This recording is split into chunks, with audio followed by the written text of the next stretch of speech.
Hey guys, and welcome to LittleBlackBook91. We are talking to you about Ready to Love, but we are sitting down with Donovan from this latest season. He's been involved in one of the, I would say, more cheeky storylines involving Carmen and Sabrina. And we've got questions today. Okay, we got questions today. But before we get to Man. that place, you know what I got to do. So, first and foremost, Donovan, how you doing today, man? Cap, how you doing? I'm good, man. I'm good. I'm good. How you about yourself, man? How you doing?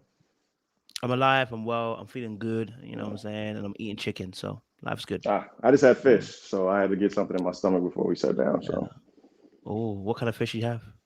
was it mahi? My, I don't Yeah. know that one, baby. I don't know Uh, that one at all. Okay, so it's a whitefish. I'm gonna leave It's that a alone. whitefish.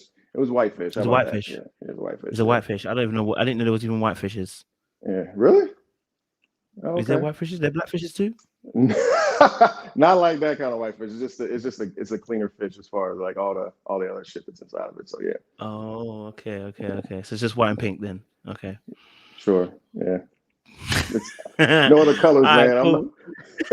I'm not letting you. I'm not I just letting want to. you. I Is this what just we're want to talking test about, you. man? Okay, I just want all to test you. That's what kind of fish you know about, bro. That's what I was trying to right, test you. okay. Maybe you're a Well, fisherman. We don't know about it. it's pretty fishy. Yeah, I'm not a fisherman by any means, no. But yeah, All I have fished a day or so, a time or two. right. Fair enough. All right, cool. So, Master Donovan, we like to make sure you're actually human. I mean, I think you pretty much you are. You just told us white fish and pink fish. So, but you like to ask these questions for human verification just to make sure you are who you say you are. So, my first question is, can you sing all the lyrics to Genuine Pony? In high school, I could. In high school, I could. Yeah. I mean, when I hear it, I know. When I hear it, I actually know some of the dance moves. You know what I'm saying? Because back in the day, I used to Mm. like to dance. So yeah. Okay. I But like that. I like I that. can You know, definitely sing a couple of notes, but not as well. mm, Not as well. I'll be his okay. taller, slightly bigger stunt Mm. double, I guess, if need be. When's the last time someone called you Genuine? Dude, I get it on occasion here and there. I don't see the resemblance that much. I think that we have similar features, maybe, but I don't. Yeah, it is what it is. But I've Mm. gotten that. I've gotten Kevin Gates. I've gotten a couple of different things here or there. So That's fair enough. yeah, All right, cool. All right. Second question I got for you. Do-do-do-do-do-do. Do-do. Second question, sir. You are on an island. Okay. The sun is setting beautifully. The boat has broken, and the sea is beautifully blue, and the shores are filled with golden sand. Now, you are left with your iPod, I should say, with 5% battery left on it. Okay, Hmm. you got one song you can choose, and it can't be Genuine Pony. So, what song would you choose as a last Ooh. song to listen on your iPod? Ooh, I would probably have to say, I don't know what came to mind like this, but Boys to Men, End of the Road. You know what I mean? I think Mm, that's probably it's like a gracious song to go out on, give you a little motion, give you a little happiness. You hear about the good times, you hear about the bad times, you hear about the times you've gone. So it's kind of like, as that happens to you, you're drifting away, you want to see, you kind of like see your life flash before your eyes, your whole life. So I think that would be something that would kind of give me that feeling. oh, I like that. All right, cool. I like that. Sentimental. Good. Final question. Is cereal or milk in the bowl first, sir? Cereal first, man. Okay, cereal first. All right. What kind of cereal you normally like to eat? I actually, my favorite was back in the day was Fruity Pebbles. Fruity Fruity Pebbles. Pebbles Okay. is good, yeah. And then you had I always obviously go to is Frosted Flakes. Mm, Um, and then my son likes honeycombs now for all of a sudden. So mm. I Frosted Flakes wasn't a ain't bad, bro. Cheerios, any of those healthy cereals back in the day. I was like, give me the sugar, you know, and the red dye. Mm. The red dye. I'm I with you, want my bro. milk. I want my milk to be colors. You know what I mean? So Hey, bro, I ain't even gonna judge you. Okay, I'm with you on that. I'm a sweet treat kind of guy too, so I ain't even playing with you, man. I'm not playing with you. All right, cool, fantastic. I think you've passed the human verification. We know you, human baby. We know you, human baby. But now we let's see. got to get to know you a bit better. You know what I'm saying? I almost called you genuine there, but we almost got to get to know you better. Okay, all right, Donovan. So my first question to you is, my first question to you is, who is Donovan and what is Donovan's story, sir? Well, I'm Donovan. Obviously, I'm born in Los Angeles, California. Um, I was married for 12 years. I grew up in the inner city. Excuse me, let's back up. I grew up in the inner city of Los Angeles. Went to Crenshaw High School. I grew up in and around gangs, and during the high peak time. Um, I was able to make it out. I mean, I literally came from like a concrete jungle and made it out to, here I am in lovely Maryland. But I give it up to all the people who have been, lived in inner cities, and they know how the struggles are in those inner cities to make it out. We're built different. We can overcome a lot of different things. Yeah, I grew up in Los Angeles, went off to college when I turned 18. Literally, I think I graduated in May and was out in June. I was off to college and been on my own ever since. Um, Mm. I'm a big person in truth, and justice for people. One of the things for me is I kind of hold my head high for this is I had my son while I was in my senior year of college, and I actually fought for I would say about a year later, I fought for custody of him, ended up getting him in custody. So I'm a truth seeker. Let's see, father of two. I have two children, two wonderful children, Adonis and Sophia. They are my life. They're the reason why I do what I do. They're the reasons why I wake up in the morning and work hard and go to sleep happy at night. So I love my children with all my heart. Let's see, I'm currently a realtor, and I also work for the DoD during my day job. So I'm trying to kind of moonlighting as a realtor to make some extra money.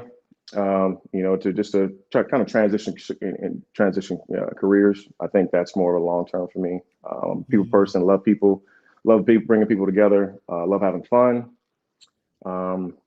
Let's see. That's pretty much it. That's me in a nutshell, man. I am who I say I am. That's kind of I kind of give you the old Popeye note. I am who I say I am. We And that's like what it, I sir. am. We like it. Hi, I'll Popeye. open this window We up. like it. We like it. Okay. All right. Cool. So, I mean, for you then, you said obviously you grew up and went to Crenshaw High. You were surrounded with gangs and stuff like that. Tell us a bit more about that. You know what I'm saying? Because I think that's to come out of that and not join gangs. No one. I always say that this is the grace of God. It's the someone might say luck of life, whatever. Some might say you had ancestors looking after you, whatever you call it as. I believe in God anyway. But for you, why did you join a gang? Did you join into the No. gangs? No, why Um, not? What stopped you from joining? for me was I actually I think even Tupac said it best. When you was growing up in LA, you either do two things: you either ball or you gang bang, right? So I Mm, balled. I played basketball. That was my way of getting out. That was my way of like a relief. That's my stress reliever. That was my go-to. Anything was going bad, as I always went to the court and played ball, right? I used that as an avenue to get me through college. I use that as the avenue to kind of get me to where I am. I think sports is very important for young men and women. I think it gives you an opportunity to learn, really more about yourself and competing in adversity, right? Going through certain things, trials and tribulations, learn how to be a leader. There are a lot of different things that I feel that people, really need to learn in sports. So I'm a big advocate for that. But yeah, man, I mean, that was my way of getting away from the struggle of, being, raised in LA. So were you good at ball? that was pretty good. It's pretty good. Mm, I can probably mm. beat anybody, So More than likely, because we're all UK based. What do we know about ball? Get me? yeah, I got some ballers out there, man. They're everywhere Yeah, now, man. I know, but it's So not the same thing, man. It's not the same thing. Do you know what I mean? Yeah, I mean, so I get it. Okay, cool. So obviously, like I said, I appreciate you sharing that because I really want to mention that because and people might think it's easy, but for men, it's really it's a different scenario. When you're in that lifestyle, right? The option, like you said, the options are one of two: you ball or you find some kind of sport and you kill it, or you do join gangs. It's like it can be almost sometimes just those two yeah. things there. It's very difficult. So describe maybe some of the experiences that you did see. Maybe you didn't join the gangs, but what did you see around you that maybe kind of you made you think to yourself, I'm definitely not doing this lifestyle. So I think the biggest thing for me was like, I'm sorry, I'm trying to turn my air conditioner on in my No, you're house. It's good, a little bro. warm right now. Biggest thing for me was I think it was the women I was raised by, right? I was probably more afraid of them than I was the dudes in the street. I hear you. You I hear feel you, me? bro.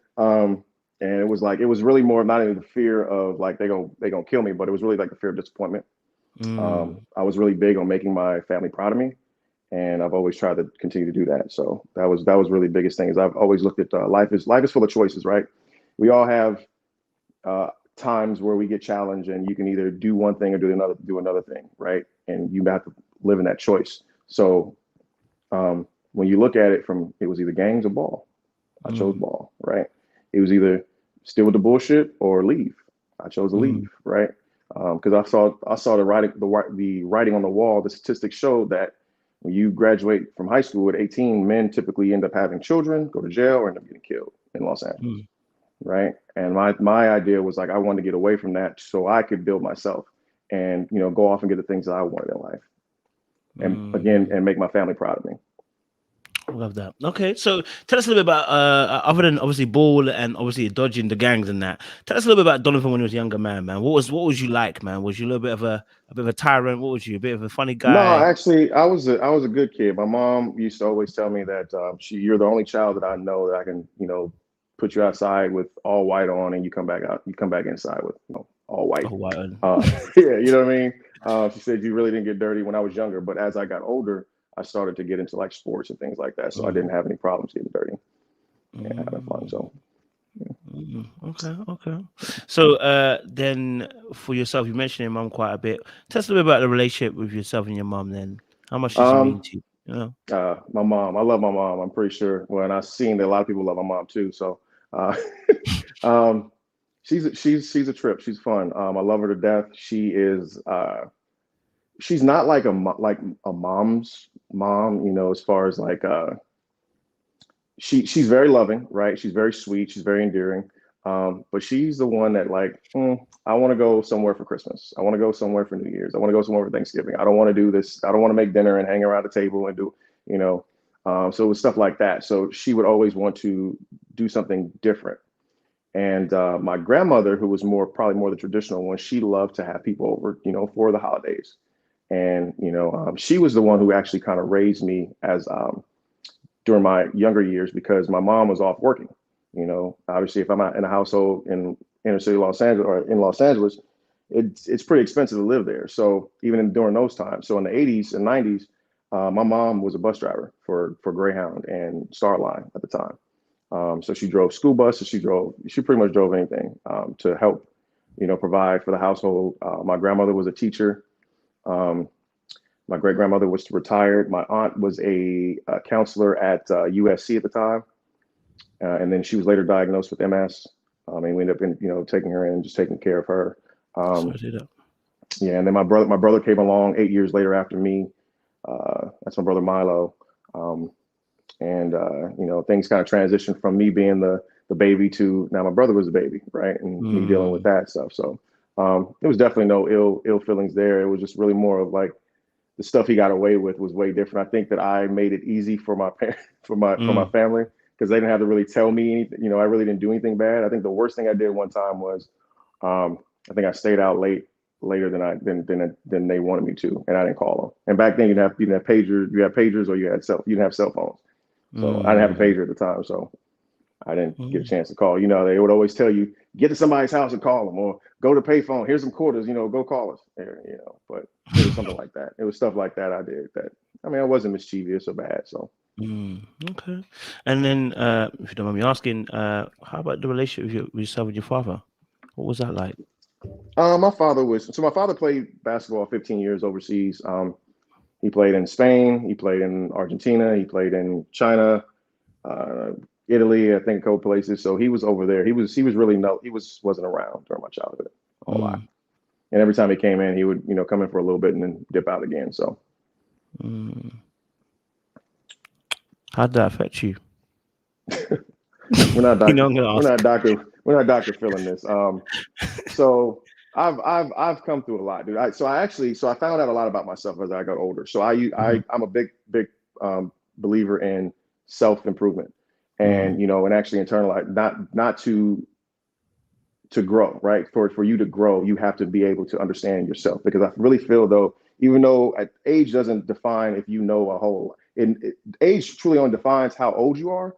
It doesn't mean that you know a whole lot, right? So in my 20s, I would say I've started going on my journey of like leadership training and like the psyche of us as individuals, right? So I've gone to like these leadership courses, and I've learned a lot. I've learned a lot about myself. So as far as when it comes to my father, I learned that, you know, I did use of my issues with him as far as like, you know, not being good enough in my head, right? Never him saying that, but trying to prove to be better than, it pushed me and it drove me to be who I was at that time, right?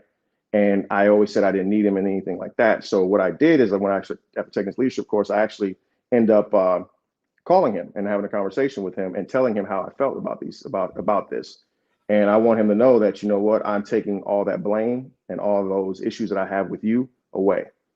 And I'm sorry for making it in my head, making it difficult for you to show up.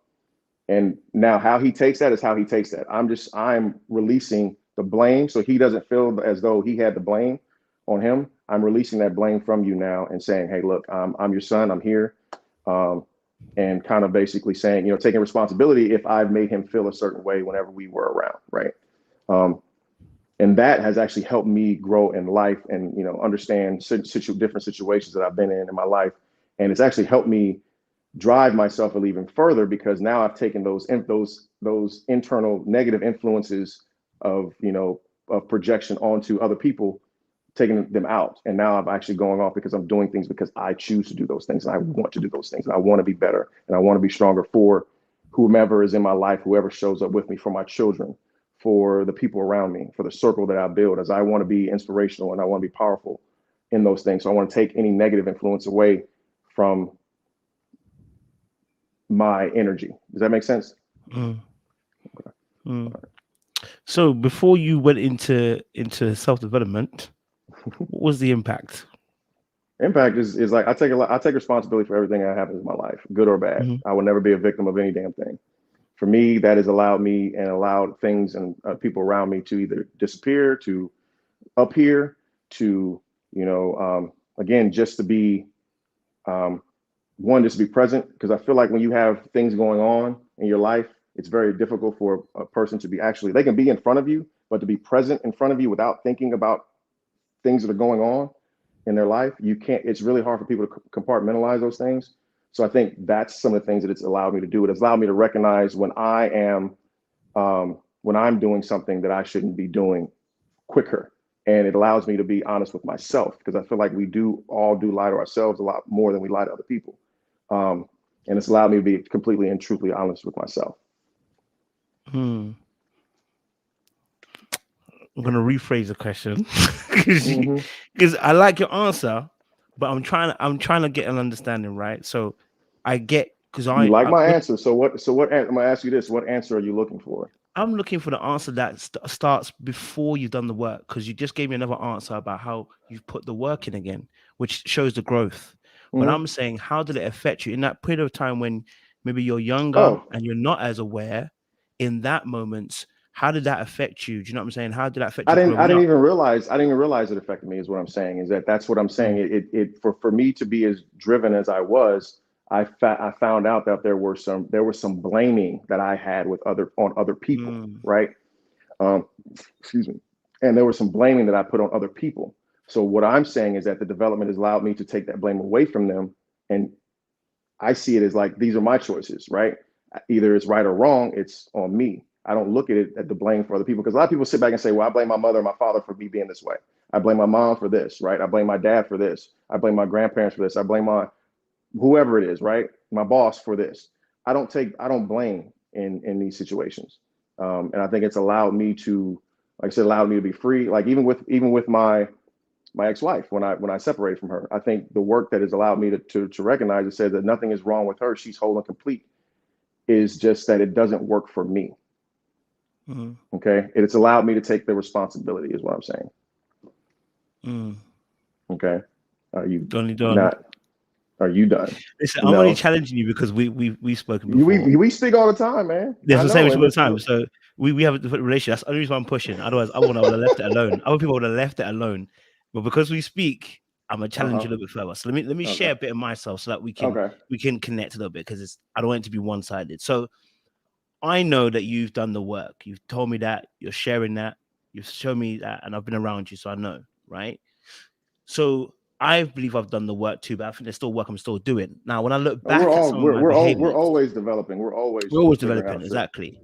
So I'm when I look back, I'm not saying that I'm not trying to put the blame on anybody else. What I'm saying is, for instance, I know that maybe me being emotionally available when I was in my younger years was much harder. I know what the source of that. I didn't have that from my father, so I also replicated that behavior, and so Ah, therefore I can say in those moments that these behaviors I can also identify and say I'm not blaming him and saying he's a absolute cause. I still made that decision, but what I'm saying is I can see now looking back, okay, that behavior, that's how it affected me. Oh, when I was dating this person, that's how it affected me. When I was around friends like this what's affected me. That's I I think see what what you're I'm saying. asking for. Yeah, that's what I was Okay. kind of getting at. For me, it was never really having a long-term relationship, right? It was the abandonment stuff, right? Okay, so you're here for a day. You say you're here for, for this time, and then you leave without saying anything. So I think that's one of the things that really showed up for me was try to recognize those signs and if I saw it, I'm out. Because it's like you're not gonna leave, I'm gonna leave you before you leave me, right? That's Um, real. and I think those are some of the things that were for me because it's like I really hadn't had a long-term relationship outside of I think it was my son's, it was my actually my wife, my ex-wife was the longest relationship I ever had, obviously. But even before that, we were together 15 years and we were married for Oh wow. 12. Yeah. Wait, you were together for 15 years And we're and married for married for 12. 12. Oh, so Yeah. sorry, you were together in total 15 years, but 12 you married. Yes. I was like, Yes. bro, Yes. how old are you? 9,000 years old. All right. I am a vampire. That's I was why like, bro, you don't lie to me, bro. we were What's your together skincare 15 years routine? and married for 12. Yeah. Okay. I get it. Okay. So, all right, cool. Okay, that makes sense. So for you, it was more the abandonment issue. For me, it's more a case of the emotional kind of deficiency in Well, that area. yeah, Mhm. and if you look at those things, right, when you look at the abandonment, when you are feel as though someone's going to leave, you're never going to fully give your all, right? You're never Mhm. going to truly be your authentic self. You're never really going to open up. You're never really going to be honest, right? So my first one was my wife, my ex-wife. Was that it was like I am being vulnerable. Like she knew so much about me. She knows so much about me. She knows my issues, and we talk when we were together. We would talk about that stuff, right? I think that's very important when you have a relationship. You need to tell your weaknesses, your other person, your Mhm. weaknesses, and that's the sense of being vulnerable. So you have to be able to open up to that stuff. And when you're vulnerable, that's when truly a lot of things can flourish. A lot of things can open up. So I feel as though like when you try to just to be I'm good at this, I'm good at this, good at this, good at this, good at this, good at this. That's not really being true to yourself. That's not really being true to somebody else. This is what I need to improve in. This is what I know I need to improve in. What do you think could help me improve?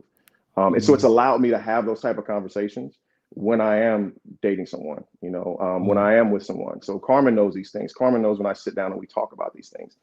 She knows that that's how I am. That's how I communicate is through my sharing of how I feel with certain things, good or bad. And I know I'm not perfect. I refuse to even think that.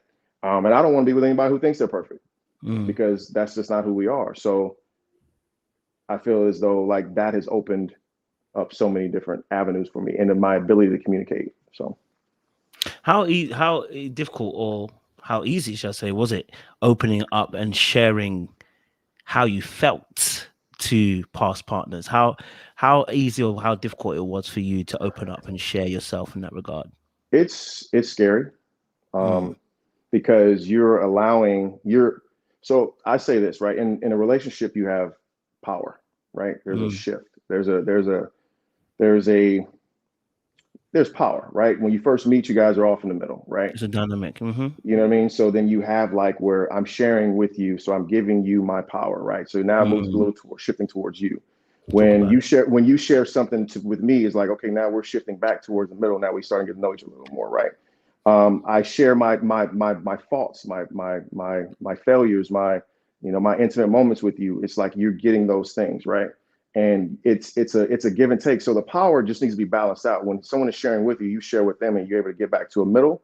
So when you're in that middle, that's the best communications you can possibly have. I agree. Right? Because now you know everything about me. I know everything about you, good, bad, or ugly. And I'm able to sit here and still choose you as a person I want to be with. Right? Because I know your worst, I know your best, and I know that either way, it still leaves me here. Right? So for me, it was more of like, you tell me. Before it was like, you tell me what's wrong about you. Right? Okay. And I take some of that power. Right? Now you tell me more about you, and it's like, okay. And then it's like, okay, now I can share with you some more about me, and we can start shifting it. So I think for me, it's allowed, instead of me waiting for someone to do that, it's allowed me to be the first person to give you that. I'm gonna relinquish my power to you. I'm trusting it to you. Right? I may not give you the worst of times, right? I'll give you a time where, say, I did not look so good, and I'm okay with that, right? And I'll tell you a time where I look really good too. So I'm going to give you that, and I'm giving you that power, right? So I don't expect it in return immediately, but I expect it over time to be that, right? If that's what we're trying to get to, if we're trying to get to this relationship and building and growing and being happy, right? That's where we have to all kind of get back to that median. Yeah, I mean, I definitely understand that because, you know, I think when you talk about sharing your thoughts and your feelings, especially from a man's perspective, you know, in terms of what we go through in life, that's a very difficult aspect. You know what I mean? Because, like I said, Especially for black men, especially for black men, we've been told it's to share these things. Yeah, to share these things is punk. Is you know, it's nah, you can't be doing that, bro. You know, that kind of thing. And that's like, but then how are you ever happy? How do you ever, if you don't release those things, if you don't tell someone those things, if you feel I can't be that person with you, then how are you ever going to be happy? Then you're never your true, authentic self. You're always being someone that you're not, because you have all these damn things in the background that are constantly fucking with you. Point blank, period. You can't have a clear conversation with all this shit, all this noise in the background. You're never going to be present. And for us as black men, it's very hard for that, because our ability to trust, right? And when we are vulnerable, and vice versa for black women, it's very difficult for us to be vulnerable and the biggest thing, consistent. Because some people can be vulnerable on Monday, and on Tuesday they shift who the hell they are, right? And it's like, whoa, I just told you something. Now I'm looking at you like, damn, I just told you something I shouldn't have probably told you, or I've been this way with somebody I shouldn't have been with this way. And then something happens, right? And you gotta apologize, you gotta make up or whatever, and then you get back to that point. So yeah, man, I mean, those are some of the things that kind of opened up for me and allowed me to be who I am. So I'm always gonna be honest, good, bad. I don't care about how I look, if it looks bad or not. No, I'm gonna be me. I mean, that's at the same time. So no, I don't think that looks bad, bro. I think it's just being honest, isn't it? It's just being honest about, like, we all have those, you know, dynamics. Like I said, when you are meeting someone, there is a dynamic, you know, and like I said, as you grow along your journey in terms of, you know, practicing becoming more and more vulnerable, those things do tend to kind of, it doesn't become as much as a power dynamic, because you're aware that you can't use it against me. I'm not going to die if I tell you stuff. You know what I mean? But exactly. it's when you're younger, you don't really know that, because you only go by what you've learned in your environment and what you've seen and what's happening around you. So it's difficult. It's difficult to kind of share certain things when you're younger. But as you get older, you kind of, we hope that a lot of people do that, but a lot of us do tend to kind of grow and are more open with vulnerable. We should. Then that's the whole purpose of being human, right? We're the only animals that continuously can get better. Only mammals that continuously get better as we get older. We all get smarter, right, and wiser. But we're the only ones that can actually we can tap into that energy and make it even, and expedite it and make it even more. You know, based off of reading, based off of research, based off all those things. We're the only ones that can do that. You know, a dog is only going to be as smart as what you teach them and what you allow them to do. You know, a whale is only going to do what it's always done, right? We can change that. As human beings, we change that every time when we want to say, I want to be smarter, go out and read something. I want to be stronger, go out and work out. You know, there's so many you can change who you are. And that's the great thing about being a human being, is that we can do those things. For you, then, I'm gonna ask a direct question, straight to the point. Since we're talking about obviously growing, learning, and becoming better versions of ourselves, you said something very interesting. You said obviously grew up in, did you say LA? Is it kind of Yeah. sure areas? Mm. When you were talking about you coming out, you said obviously people can either end up prison, dead, have a child, Hmm. etc. You said you had a child at senior I college, right? was senior college. So actually, I was a super duper senior. I transferred twice. Mm, So I graduated at 24, 20, okay, yeah, 24. So I okay. was, and I had a job and everything. I had finished playing basketball and I was really going to school my last year and I had my son. So, Mm. So talk to us through that. This is not me trying to say you're bad, but this is me trying to just challenge and see the thought process at that point in time, because I need to get an understanding of where you're coming from. So let me ask a question. At that point in time, 24, yeah, you're graduating, etc., etc. How do we get to a place where we're having a child? so I was dating this girl for 2 years or a year and Mm-hmm. a half in college. And we moved, she moved off. She wasn't on campus and she lived off campus, and I used to go to her house and hang out there. And obviously, I mean, did the do, a couple of times, and I would say we got to that point. We actually broke up. I had broke up with her. I actually thought it was a keep a do baby at first, um, Mm, because I broke up with her 2 weeks prior. And I get a phone call as I'm driving to class after work, and she's like, "Yeah, I'm pregnant." And I was like, "All right, well, here we go." Right, that's all I was thinking about. But I kept my cool. I had actually just got news from my mother that she was diagnosed with breast cancer. So my mother she's a breast cancer survivor. Um, but during that time, I really thought I was going to lose her because I had lost my grandmother to cancer in my freshman year in college. No, my sophomore year in college. I lost my grandmother to terminal cancer sorry to hear that. in her lungs and stuff. But then, so as soon as I, heard that about my mother, I was like, well, I want them to see their grandson, to see a grandchild, right? That was one thing I want to do in case my mother were to leave, is for her to at least have met her grandchild. And yeah, so we ended up talking, we ended up, working it out, um, you know, and 9 months later, he was here, and we were trying to work it out.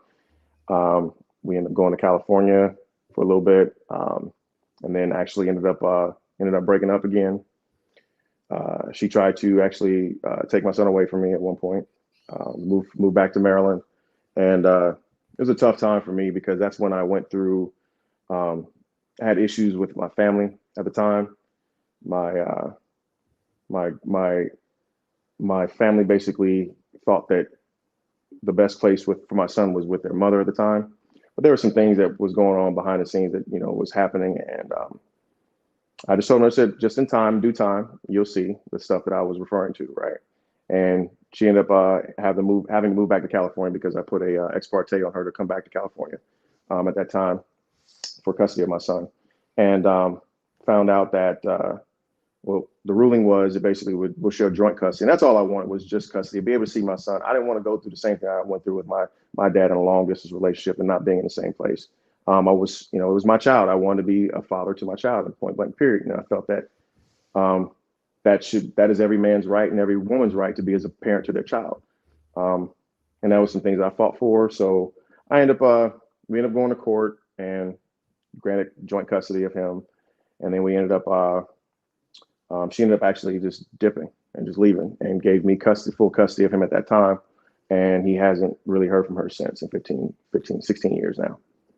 I've had custody of my son since then. I was a single father for about a better half of a year with a child, with a 1 year, not even a 1 year old. So, as I said, there's a lot of stuff that just people don't know that I've fought for, and I will always fight for what's right, especially for my children and my family. Oh snap! So I was a single father for a while. When you say you was a single father for a while, what does that mean? Sorry, just to clarify. Like, it was just me and my son. I had to work and everything, so it was like I Okay. understand. So that's why there is a huge part of my in my heart for women who are single mothers, and take care of their children, hold the house down, pay rent, pay car note, pay, all those things. And if you haven't gone through that, you're great. Be grateful, right? So me going through that has humbled me, and it allowed me to see that I would never want to put any. When I had another child, I made sure that I was not having a baby mama. I was not having a situation where she was going to be single by herself taking care of our child. And that is fast forward. We actually joint parent, co-parent for our children now. You know what I'm saying? So it's like that to me. That to me is a lot. I don't like people, or especially just people in general, who aren't there for their children. Like I said, that's not their fault. They're here. You did the do, and take care of your responsibilities. Mad.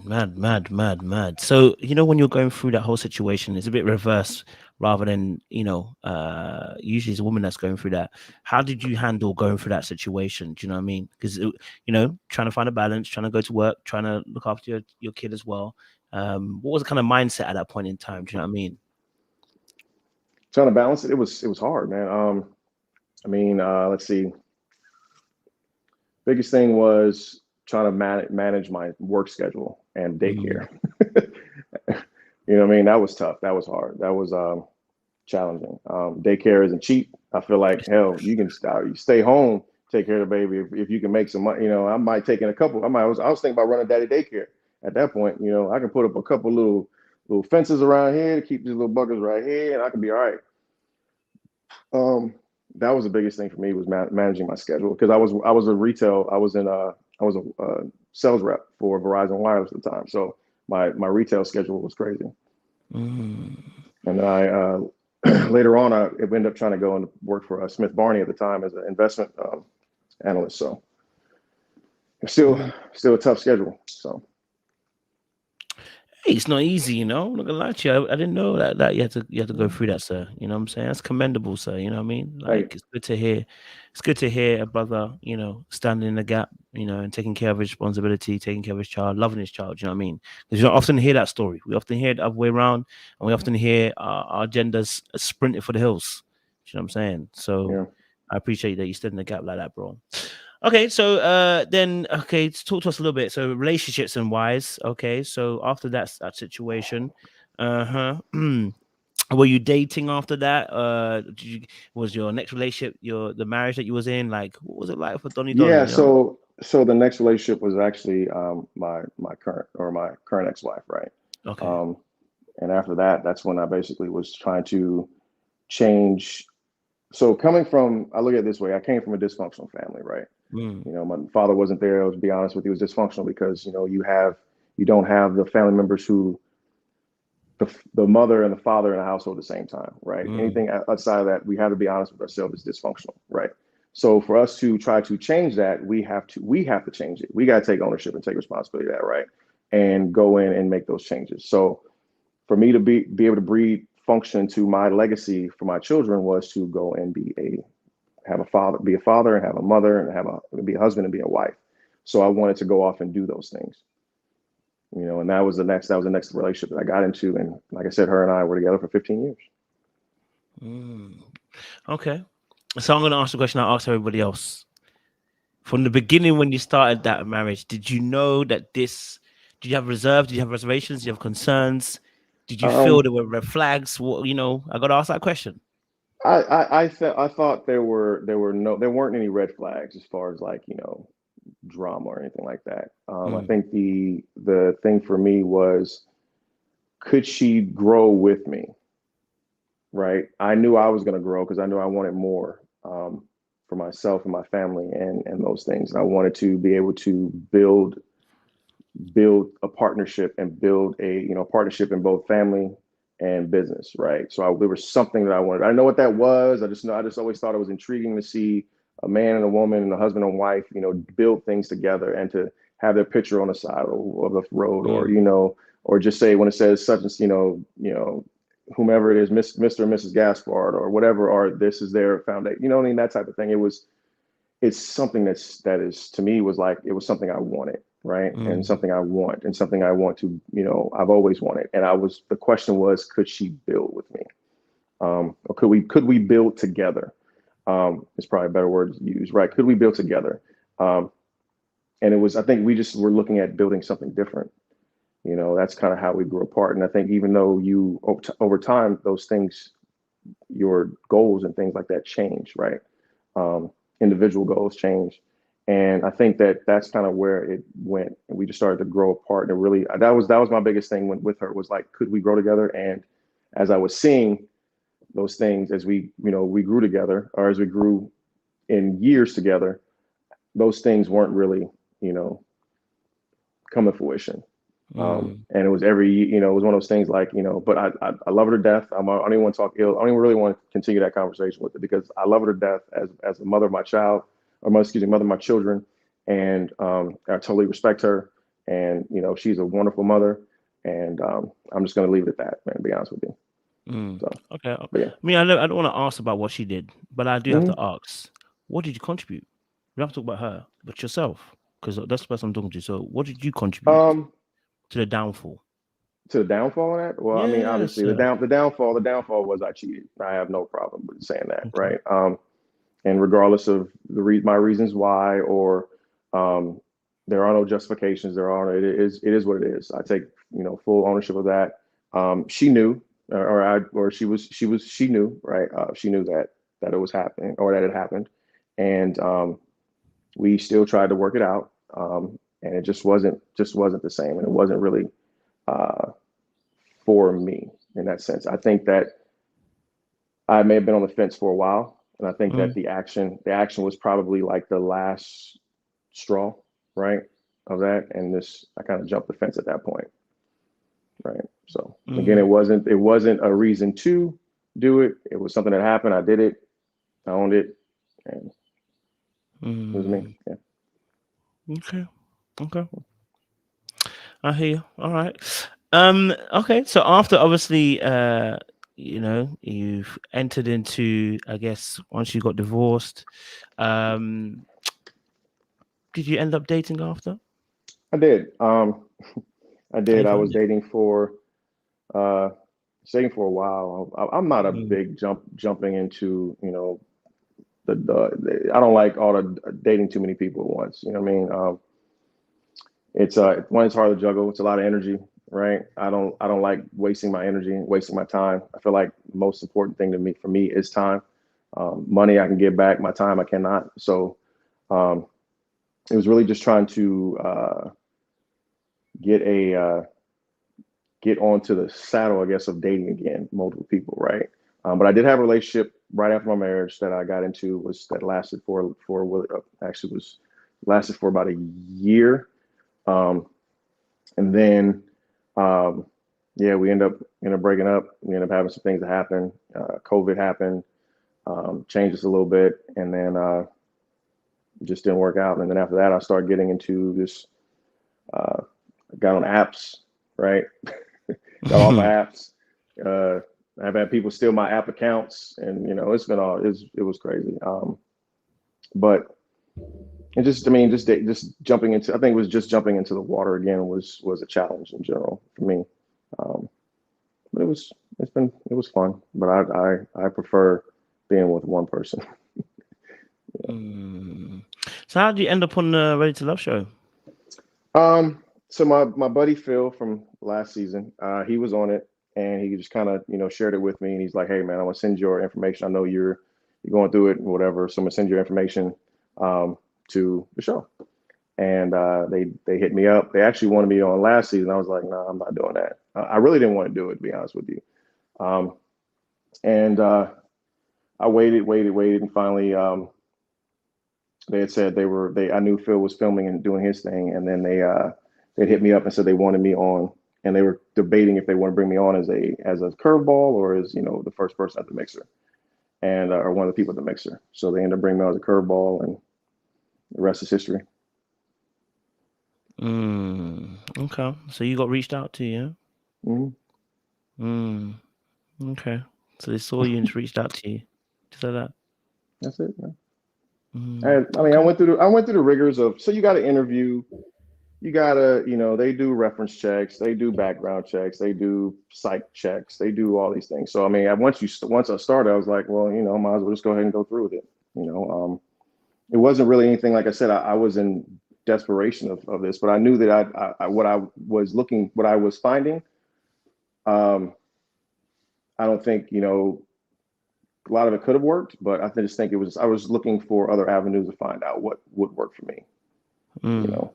So, and I wanted to find someone I can grow with and build with. And I think that's, especially where I'm at. I'm in probably about an hour and a half away from DC. So I don't have the same options that other people have, you know, in this area versus that area. So it was something different. Okay.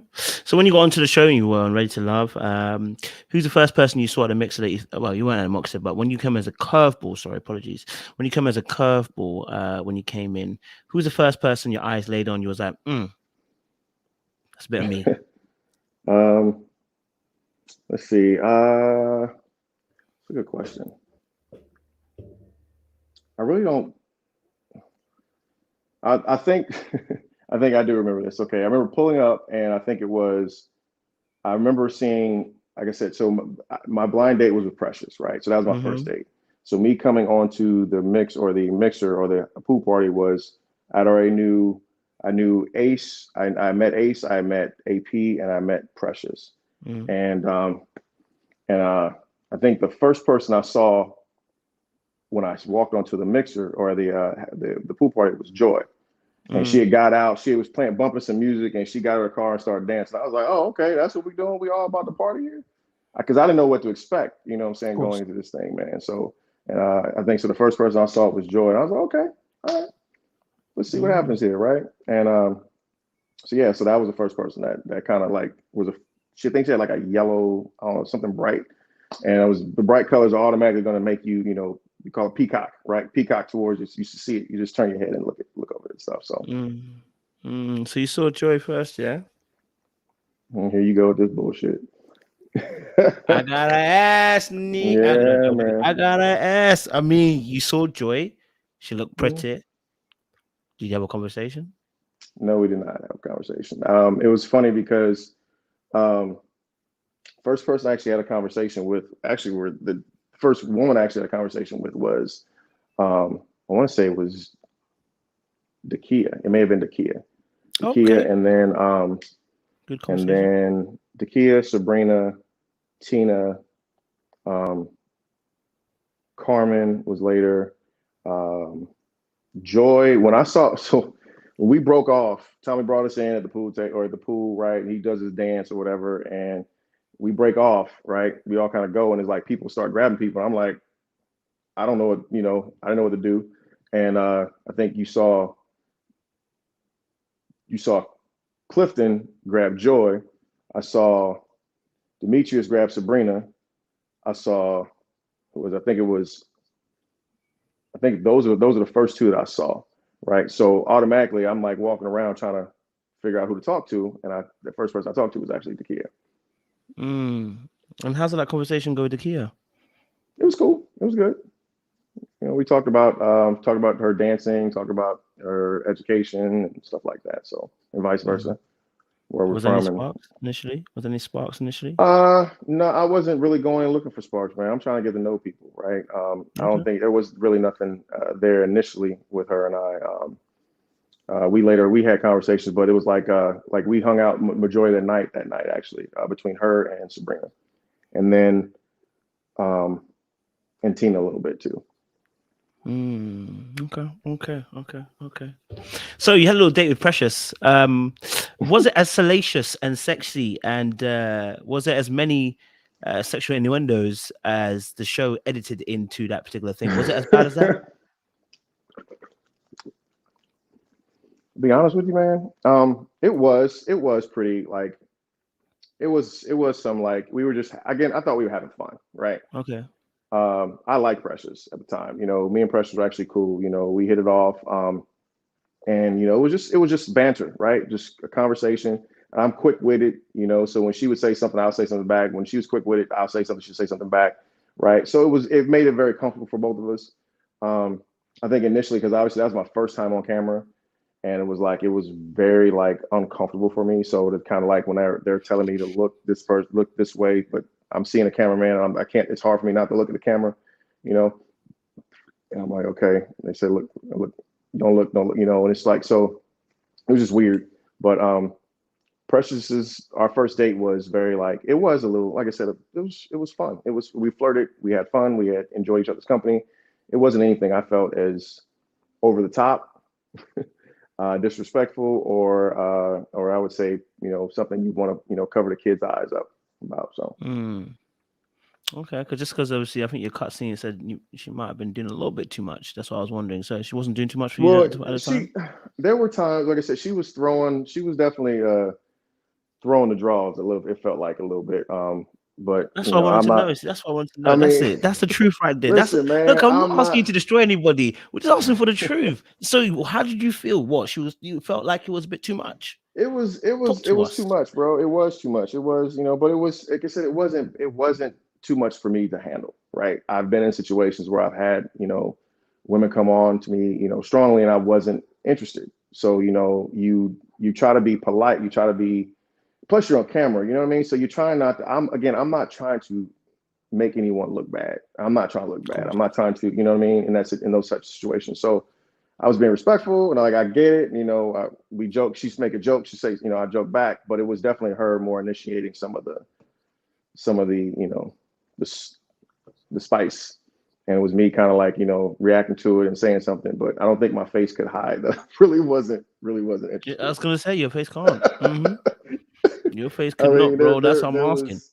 So that's the thing, is like, for me, my face, man, I can't hide shit, bro. I'm really bad at playing poker. So, you know, so if you're gonna know, you're gonna know how I feel, you know, good, bad, or indifferent. And that's just kind of the way it is. So I was trying to hide it a little bit, like, yeah. Do you feel the heat, Jennifer? Yeah, I feel it. Yeah, I feel it. Do you want? I don't want it. Can you please direct that over there, please, somewhere? Okay. Yeah, I'm hearing you, bro. I'm hearing you. All right, let's talk a little bit more. Okay, let's talk a little bit more. So you started getting into the process. We saw you have several dates. You had Sabrina, you had Carmen, you had Dakia. You know, bro, you was going through them. I ain't gonna lie to you, bro. You putting in work, early work. Yeah. You know what I'm saying? Yeah. And you had a date with Dakia. I'm trying to figure out, was there ever a connection between you and Dakia? And what was the extent of that connection? They're actually, surprisingly, that they didn't show this. Dakia and I did have a slight connection. She was never in my top, I would say, when we call my top three, right? But when we, to understand, when people understand this, it's like, it is a competition. There are, I won't say ranks, but there are actually, like, you know, when production asks you, who are your top three? Who are you feel that your top three connections, right? So you do say top three connections, right? My top three connections at the time. I don't even think at the mixer they actually edited it and said that I chose Dakia, and I actually didn't choose. I didn't actually meet. I met Dakia at that time. I think I may have had her like in two or three, right? Two or three. And my first one was, I thought Ace was cool. I really, and when they said something about an aura, I always said Ace had an aura about herself that I really liked, that she was really cool. I always called her like the Erykah Badu, right? And then I think it was, and I had actually met Sabrina at that time, and Tina, you know. So those were like, basically, I hadn't met Carmen yet. I hadn't met Joy yet. I hadn't, who was it? It was somebody else too. I had already met Precious, AP. So Sabrina. I said Sabrina already. All right. Oh, okay. This is what I'm waiting for. All right. I'm waiting for that shit. I can't wait for it too. I know. So yeah, I met Sabrina. Actually, me and Sabrina actually went on a walk together at the time. So her and I went on a walk. We hung out for a little bit. They had cameras with us. They didn't show that connection at the pool party. I guess they were really focusing on showing that connection between Demetrius and Tori, right? The love triangle, we want to call at that time. So yeah, those were my top. My top was, she was in, maybe, like I said, top two, top three. Oh wait, Dakia was not in, or she was in? She was at the time when we first met. Because again, I based it off of when they asked me. They said Donovan. who do you have a connection with? I'm like, bro, I just got here. I went on one date. Have had conversations, and they were been like, you know, there really weren't meaningful conversations because we have people around and we have other conversations going, and we got like, you know, drinks are flowing, and I want to have if I'm gonna have an intimate conversation with you, I don't want us to be drunk.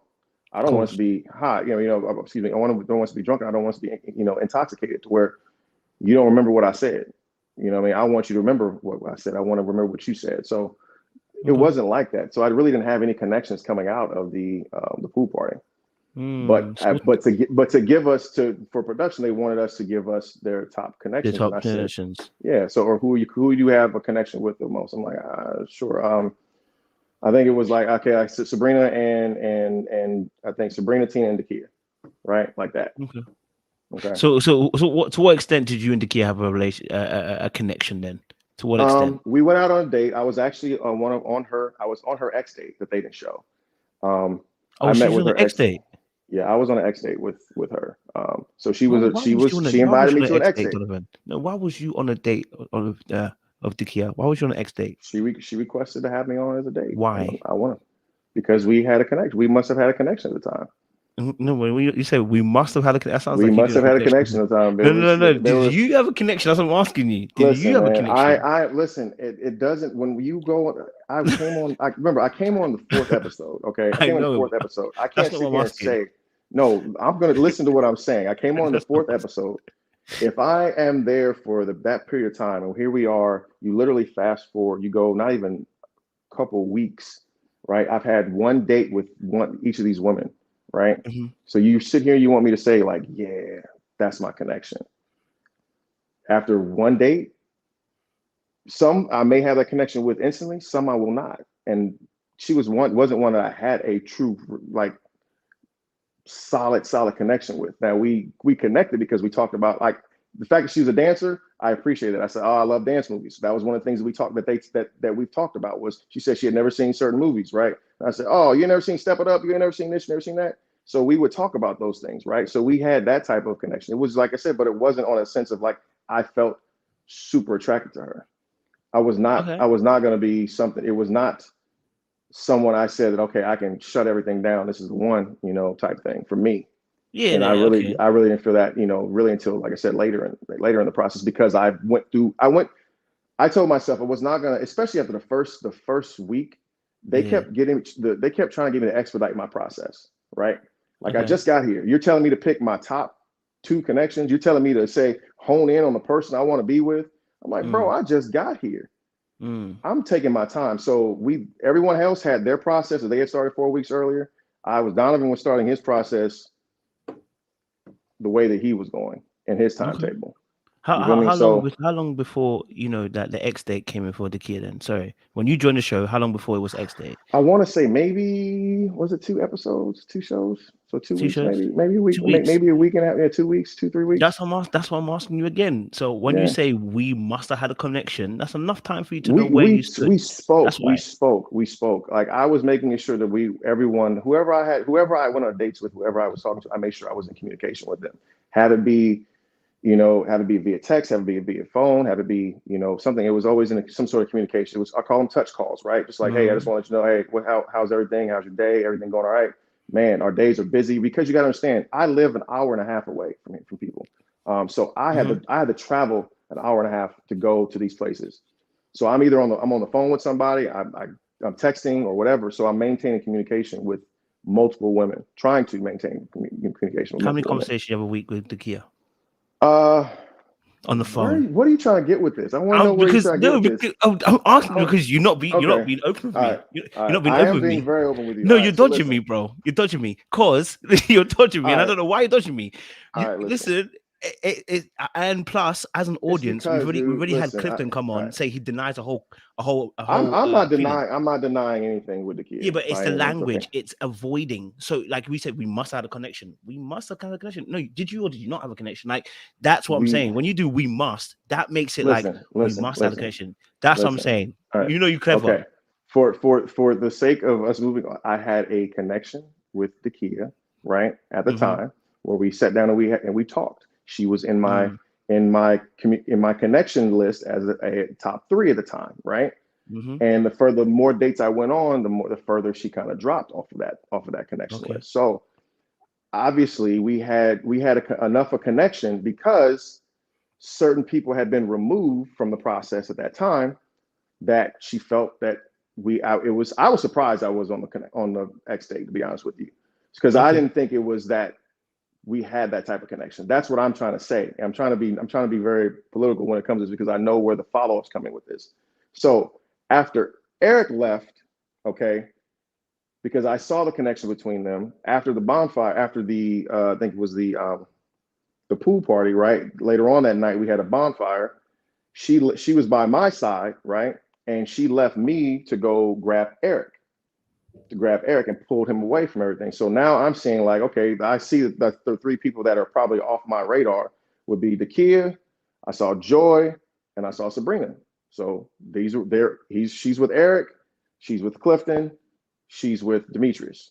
Okay, so mind you, I'm going into this day as that. That's because that's what I've seen after the Truth or Dare and all the other stuff that have been on.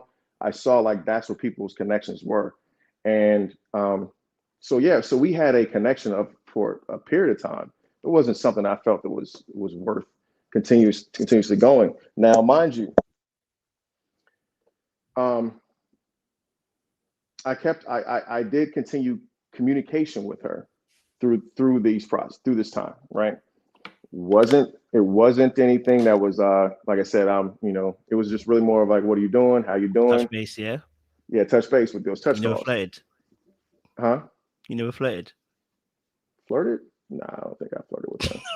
You don't think? I flirted with her. Oh, I don't think I flirted with her. Oh man. Donnie, what are you doing to me, bro? What are you doing to me, bro? All right. Come on, listen. Bro, what are you doing to me, Donnie? Oh, man. I fucking hate you, dude. I really fucking hate you. Donnie, what are you doing to me, bro? Yeah, it's okay, right, bro. Man. There's nothing bad about this. When you dated and then you found out that it wasn't what you wanted. Now the question is, why did it not continue? That's the real question. For me, it's like this is such a touchy subject, dude. I just really, that's, you know what I mean. So because, like I said, there was me and Dakia were cool. Me and Dakia, we shared I thought it was not a intimate, and from me seeing now the types of connections she's had with other people, it wasn't as sexual as it was for those. You know what I mean? So that's what I'm looking at it as. Is like when I see the connection she's had with Clifton, as far as feeding her food, with Demetrius, the BDE, I'm just those types of things. I didn't have that type of connection with her, that sexual tension with her. I kind of always looked at her as like, I felt like she was kind of an auntie almost, in a sense. So I kind of kept her as like, oh, she's safe, she's safe. God damn. I mean, what? Hey, that's real though. Listen, I'm not budging that. I'm just saying she's safe for me. She was safe, and I'm like, I didn't want to be safe. I'm not looking at safety. I'm looking at like I want thrills. I want someone who can excite me. I want someone who can push me. And I'm not saying she can't be those things. I said for me in that moment, that's what it wasn't. But like I said, we continue to communicate. We continue to talk. We continue to be. It definitely shifted after certain things happen, right? When obviously I already know it's coming. The question that you're gonna ask. Things shifted between her and I kind of fell back a little bit, and I remember getting a phone call from production asking me why did I ghost Dakia, and I'm like, what do you mean ghost Dakia? I'm like, well, she says you stopped talking to her, or it doesn't feel as though you still want to communicate with her. I said, well, why can't Dakia call me herself? Why do I have to get a phone call from you guys? Like, I'm not understanding what's going on. So, and then I reached out and touched base with her again after that. And I really didn't bring that up because I didn't want to be messy with that. You know what I'm saying? No, To say why do you have production calling me? But it was one of those things in my head. I'm like, what's happening right now? You know, why is it that we have to? Why can't adults reach out to each other and actually talk? If you got something to say it. If you want me to, if you have questions about me, say it or ask them. You know, why am I ghosting you? I'm not ghosting you. Is this a common theme around? I just want to ask a question. Maybe you can answer. Maybe you can't. It's up to you. But is it a common theme aside, obviously, the issue that happened with Eric? Is it a common theme that because what we saw on the show, this is my perception of what I saw, seeing beyond what I could see, it felt like she ended up being everybody's second choice or safe choice. Is that a common theme? Because I don't know if that's what I saw for the screen. But I'm asking you as a men's lounge, I don't have to say who it is. I'm just saying, but is that a common theme in terms of, because it sounds like everyone had her as a safe option. That's what it sounded like. Well, I wouldn't even say everybody. I would say I think the only person that had her in his connection tops were Eric. And that I remember, and I remember I think Clifton had her maybe at 3. Right. But it seems like all these edits are making it like she was 2, always 2, right behind Joy. And I don't remember any of those things. And that's why I was like, so when you're watching the stuff at these deliberations, when we're talking about it, it's like, when did they say that type of thing? Now, like I said, that's not taking anything away from who she is or, you know, whatever, but I just don't, it just felt, based off of what I've seen thus far on the screen, as though they kind of forced that. And she was never really in anyone's number one outside of Eric when he first met her. From what I saw, because when I came on, I think that he had already. I think the kid was in his top 2. I don't remember if she was his top 1 at the time, right? So it was a different perspective for me with that. But from what I remember, I don't ever remember her being in anyone's, you know, like they come back and, you know, ranting and raving over having met her in that sense. And again, that's not taking, I'm not trying to be slight, not throw shade or anything like that. I got other stuff for that, right? And I'm not trying to do this as, you know, for anything. I'm not. Yeah. So I'm not going to do that. That's cool. I get it. So did you ghost her then? I told you I reached back out to her after. I was taking a step back because I saw certain things that just didn't sit right with me. You know what I mean? Cool. But did you message her to say that you're going to do that? Did I message her that? No, I didn't message her that because because it was one. No, but I still talked to her. I maybe physically I did not ghost her, but mentally I had already checked out from her. Correct. Yeah. I mentally ghosted her if you want to say that. Physically, I mean, like I said, I touched bases with her on here and there. But it wasn't like, you know, I just stopped communicating or like shunned her or anything like that. So. Okay, cool. All right. I'll leave the kid right there and there then. And so you also had connection with Sabrina and Carmen. When did the Carmen connection actually begin for you? It actually began. So we exchanged numbers that night at the pool party. It was funny because our interaction has always I always joke about our interaction, how we do this, because this is kind of how we talk to each other. It's always like, well, why are you doing it this way? Well, you should do it this way. And I'm looking at her like, you know, my way works too. So it basically started off with a conversation of my phone, right? To get her phone number. When I got her phone number, I asked her what her number was. I typed it in my text message and I was going to send her a text message. She tells me like, that's not how you put a contact in your phone. And I'm like, well, this is how I put my contact in my phone. So here's my information. You got it. I got your information. See, worked. Both worked, right? And that's basically how we've been since we've met, right? It's always been like, well, why are you doing it this way? Why are you doing it this way? Which is fun. And it's not in a fighting way or anything like that, but it's like we do challenge each other in that sense. Sorry, I saw a cat walk by my window.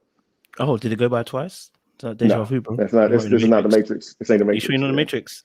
Yeah. Okay. But our connection truly was at her. I think her birthday party was when we really, really connected. That's when I really found out how dope she was.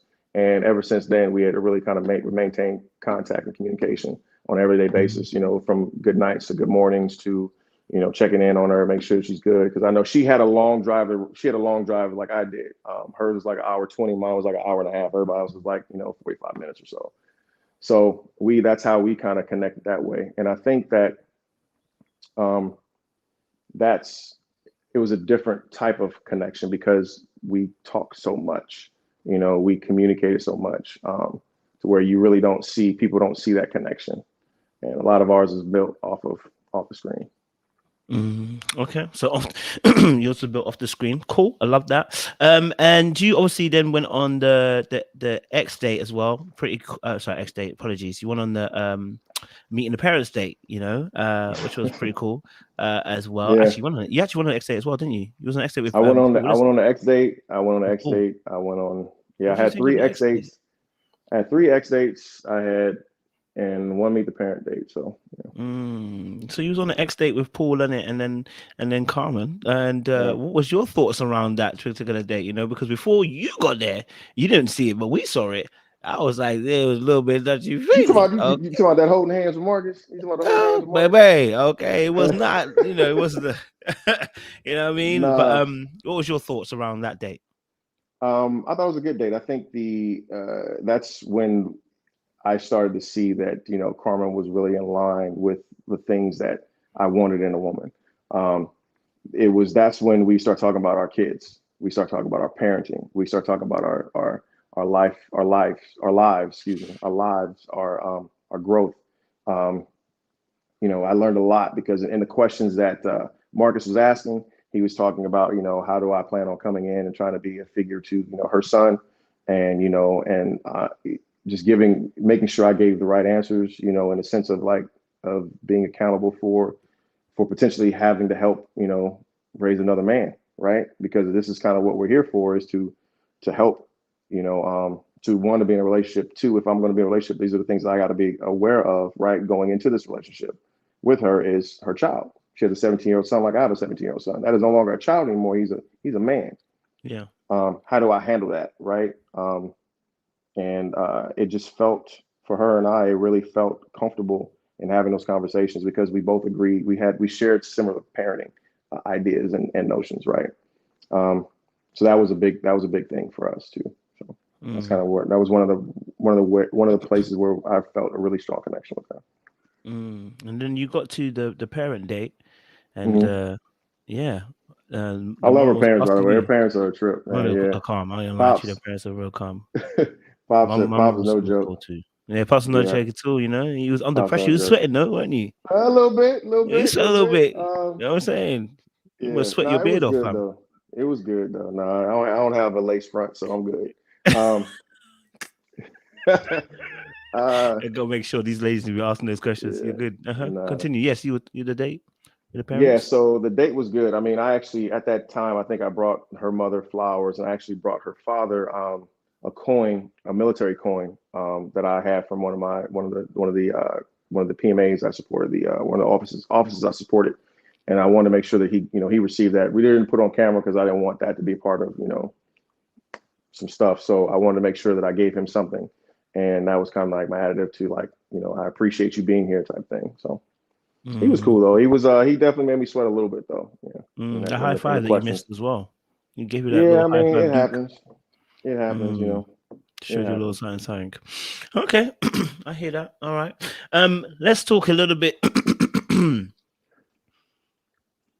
Let's talk a little bit about your favorite topic.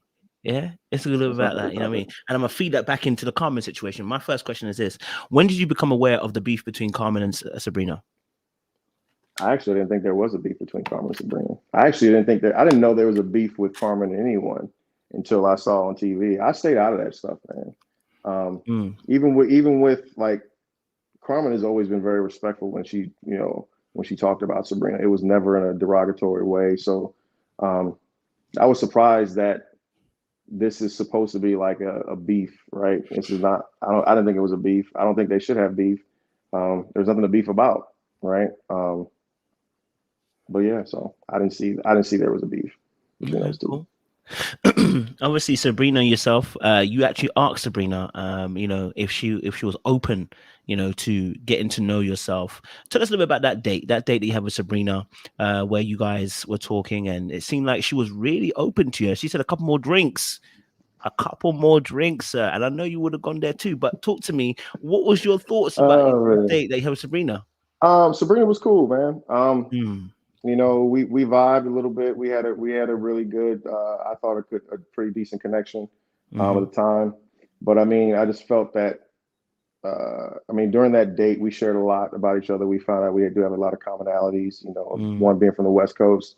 Um, we talked about marriage, children, etc. So it was a good date. mm. A good date, yeah. Well, what's that was also good as well. But did you actually find her attractive? Did you find her attractive? Yeah, she's attractive. She was good Mm-hmm, looking. Yeah. mm-hmm. And so that was helping keep the chemistry going between you two, yeah. Uh, during the time, yeah, during that time it was, yeah. But I mean, to me, it was like for me. I am looking for a package.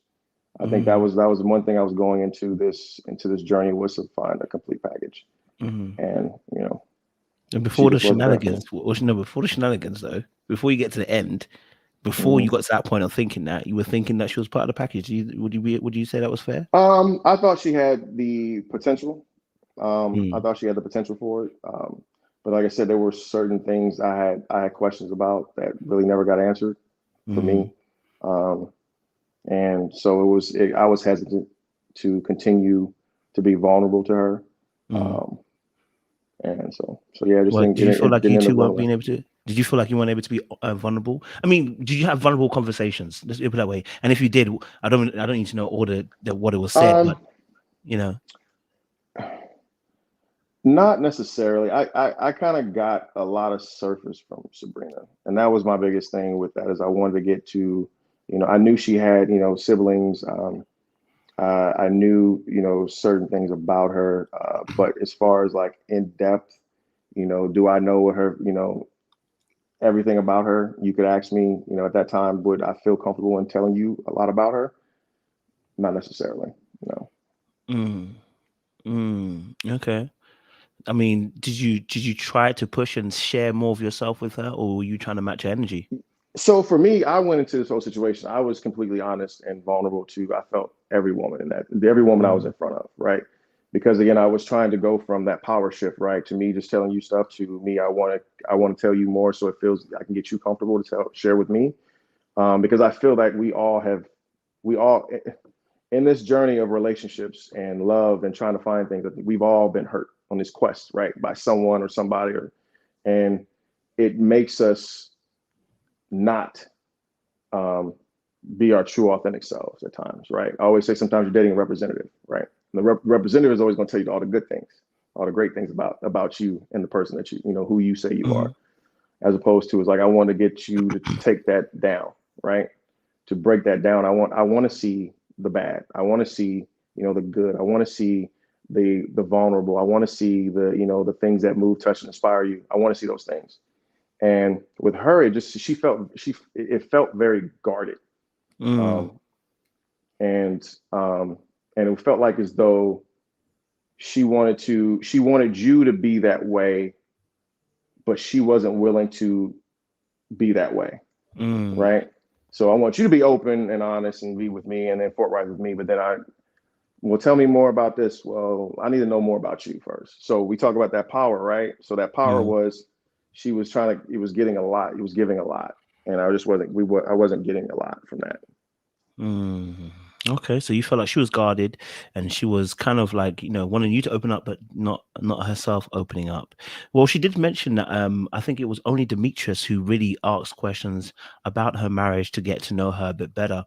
Why weren't you Mm, asking questions to get to know her I asked better? questions. I asked questions. I asked questions. I think it was really, again, I think it was really more of timing with her and how much you invested in her for her to tell those things, right? Um, and for me, because like I said, my process was I'm not going to invest all my eggs and all my time into you and tell you you're the only person I want to be with, type thing, Mm, to make you open up, just to make you open up. I'll give you my time. I'll give you that, right? And I'll tell you I like you. I tell it, you're cool. We good. What you want to do, type stuff, right? And But at the same time, it's like, I'm going to be the type of person that's like, it's still my choice. You can tell me that. I'm telling you that I'm open to it. You tell me, you know, what's what. And I'm like, okay, maybe I am, maybe I'm not.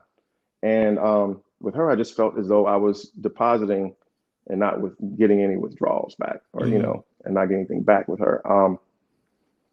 And that kind of came to fruition at the beach house, or at the getaway, in senses. And then I was like, it just really put my radar up in some of her actions and how she handled people. And I started to see that maybe it's not a defense, it's not her being closed, it was maybe her being manipulative, kind of playing the game.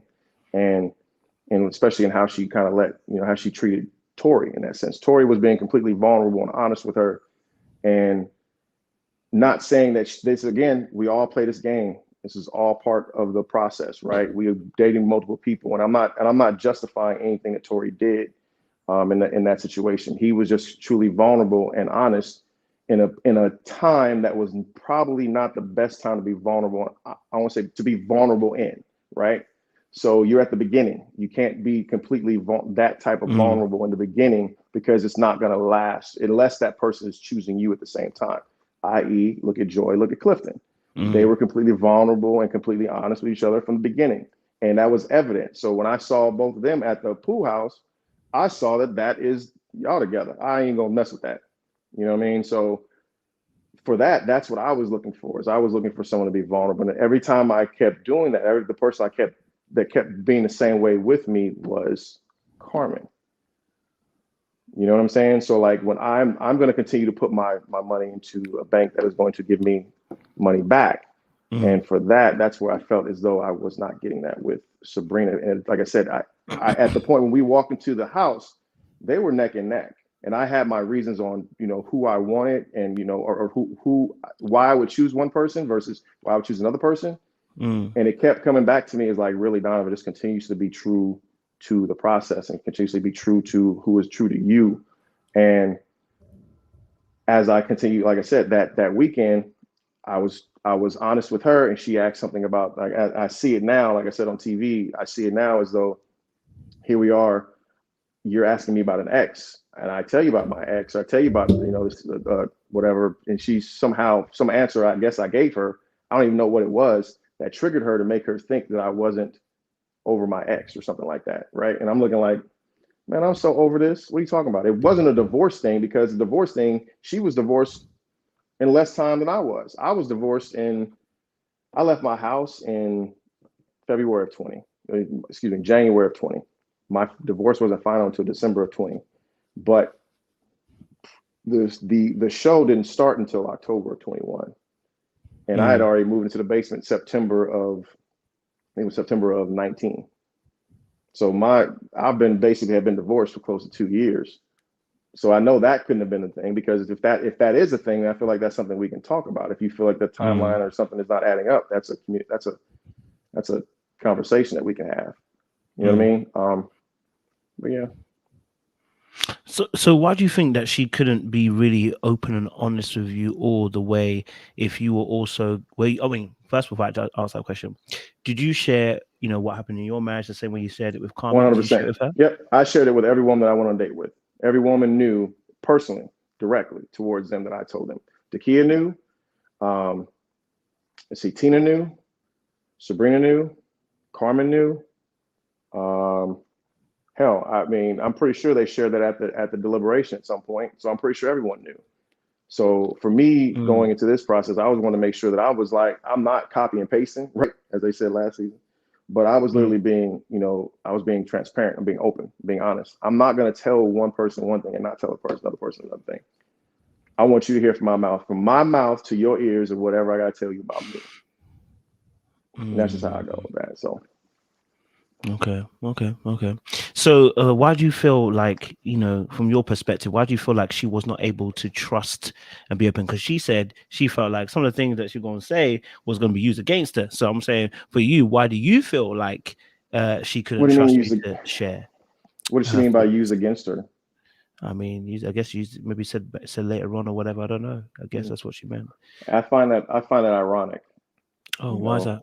Because I mean, this is a conversation I had with her. She tried to use against me, and Also, I guess, obviously we'll talk about the kiss. Mm. The kiss was not used against her.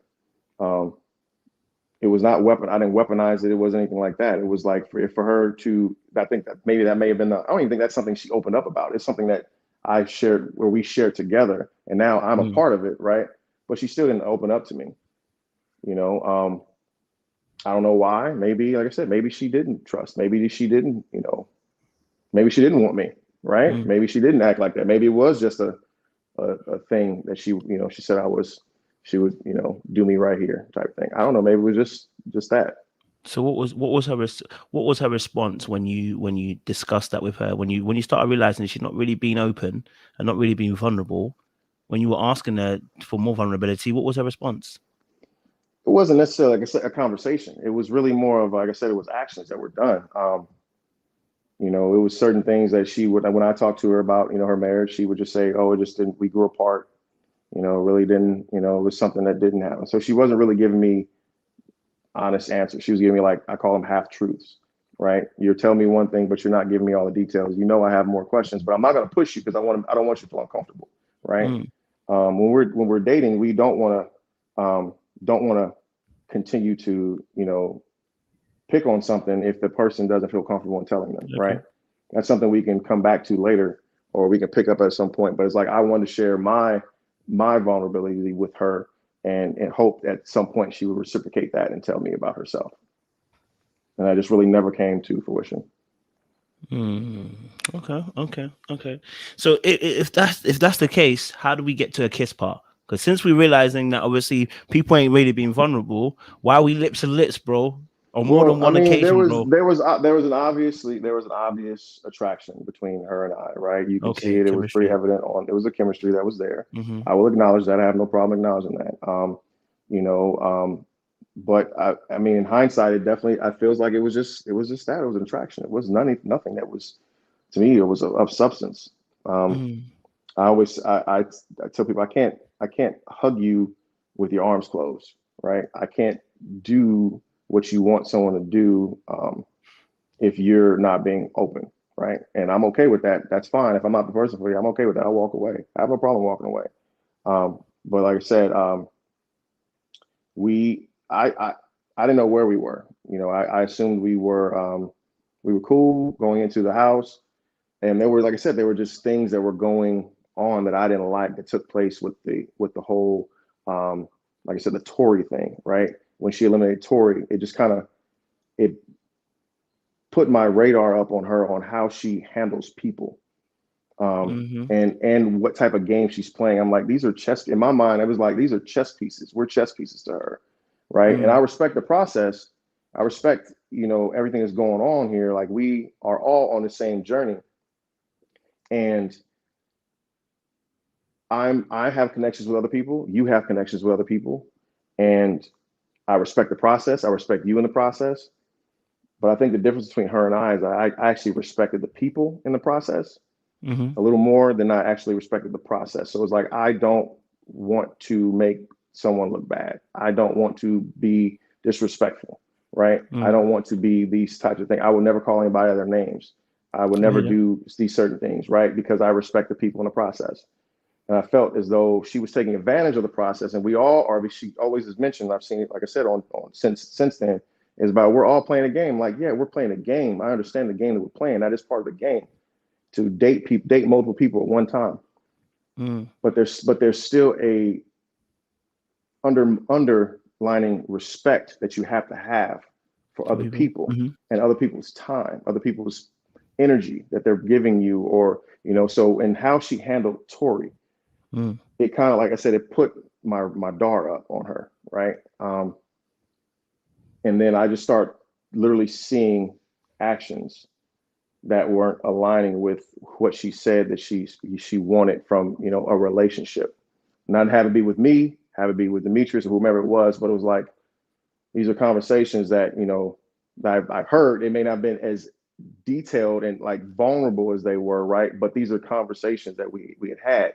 So I'm looking at this and, like, I'm seeing, like, these actions and these words, and it's like they're just not coming together. So fast forward, you see, let's see, the first day she's with me, second day she's with Demetrius. And I thought that during, like, after deliberation with Tori, you know, we all kind of ordered pizza, we all kind of hung out a little bit or whatever. And I'm seeing, like, you know, seeing Sabrina and Demetrius across from me after, you know, Sabrina and I were cool, right? And I see what's going on. I see she's feeding him, whatever. I'm like, okay, that's cool. I said, okay. I'm just thinking to myself, like, okay. I'm just looking at it from a standpoint. It's like, I don't want to be, I would not do that. I got Carmen right next to me, right? I can feed her. I can do all those things, you know, but it's like, at the same time, it's like, I don't, that's like, to me, that's messy. I understand. That's kind of disrespectful. I don't want to make, you know, do this to somebody that is, if I have a connection, if I respect them, to me, right? And if I respect this person, I'm not going to do that. I'm not going to be, I'm going to be as neutral as possible in a sense of, like, this is what we're doing, because you're not the only one in the room, right? In that sense. And that's fine. You go off and do, you know, to your corner or to wherever it is you want to go to. And that's just, to me, that's just out of respect. And yeah, so I mean, it was that, and then it was let's see, later on that night, she kind of snaps at me, right? And there was I kind of, at that point, I knew that there was no coming back for her and I. I guess, like, later on that night, they went into the hot tub. You know, Carmen and I were already in the hot tub. We came out. Like I said, this is just, again, I'm making moves because I'm looking at, from a standpoint of, I see that this person is not who I think that she is, and I know that I already knew that this person was aligned with what I was looking for. She just validated it, because I'm going into the house, as though I've already said this, I'm looking for the opportunity to rule people out and not rule people in, right? So when I'm looking at, going into the house. So from the beginning, at the getaway. Okay, and going into the getaway, I'm looking at, I told myself that, I've said, okay, I'm looking at an opportunity to rule people out and not rule people in. So at the house, you start to see that Tina doesn't show up, ruling her out, right? Sabrina is here, Carmen's here. I had a conversation with Dakia, kind of like, say, look, I'm not moving forward. You weren't really on my radar, and I'm just, I bid you adieu. I wish you well, and, you know, moved on. So now I've narrowed it down to the two people that I want to focus on. The two people I want to focus on were Sabrina and Carmen, right? And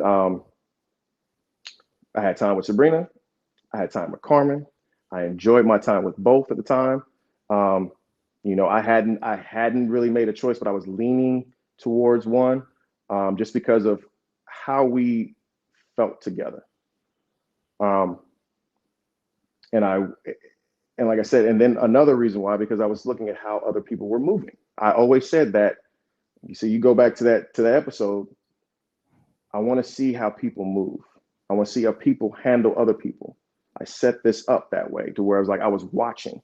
I'm not engaging, I'm not acting, I'm watching. I'm watching how people are moving. So I wanted to see how you handle yourself in a public place. I want to see how you handle your multiple connections being in the same room. I want to see how you handle talking to someone while someone else is there. So I want to see that, because that, to me, that is a sense of you having awareness, one, and respect, two, right? And I just didn't feel the moment that that they came back from deliberation, that Sabrina valued or respected me in that sense, the way that I value and respected her as a person.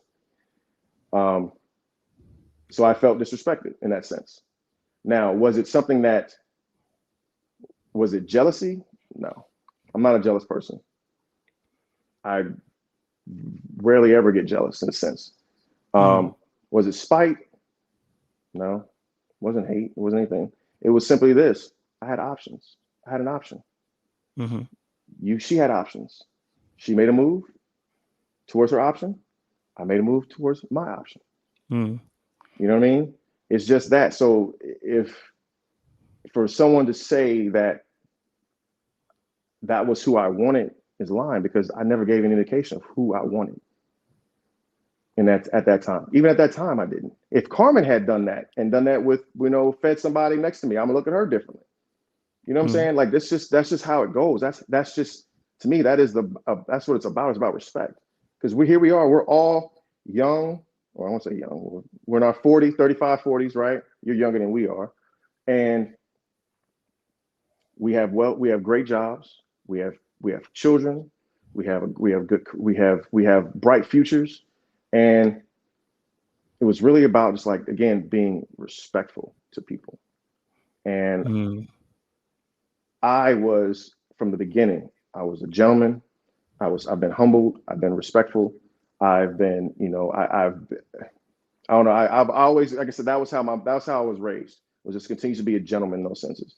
And just to see how other people treated other people. And now hindsight 2020, yes, I'm being petty on the other end, but I'm being petty because I'm a jokester. I love having fun. And that's just how I look at stuff. I like to laugh stuff off and cry about it, or to bitch about it, or to complain about it. I'm not gonna sit here and try to convince anybody. I'm telling my story, what's going on. And yeah, to me, it's all about respect. It was very disrespectful in that sense. And it is what it is. But like I said, that's part of the game. But that's part of the game, right? And I'm okay with that. So fast forward, she does that at the table or whatever. And then now, mind you, after I made my move towards, to whom I chose to go move forward with, was Carmen. We go in the hot tub, we go into the bed, and joking around, having fun, right? Pick her up, put her in the bed, pull the covers on over us, right?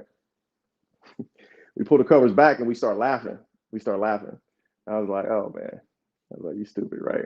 And then you see Sabrina walk upstairs. The door, the camera crew had already left the door open.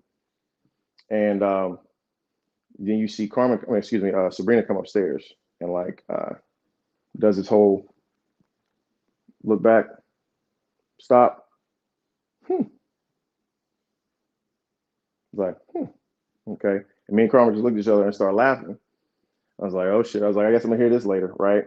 Or whatever. And then fast forward later on that night, we're all sitting down, me, Demetrius, Carmen, and we're all sitting down at the table and we're waiting for Joy and Clifton to come out, just we all go hang out by the water and just chill, right? And Sabrina's doing something, and I look over to her. I was like, hey, you know what you're doing? She's like, you keep talking, you'll be the next one to go. I'm looking at her like, what? I was like, I look at Carmen, right? I look at Demetrius, and I just said, wow. I just took a step back like this, like,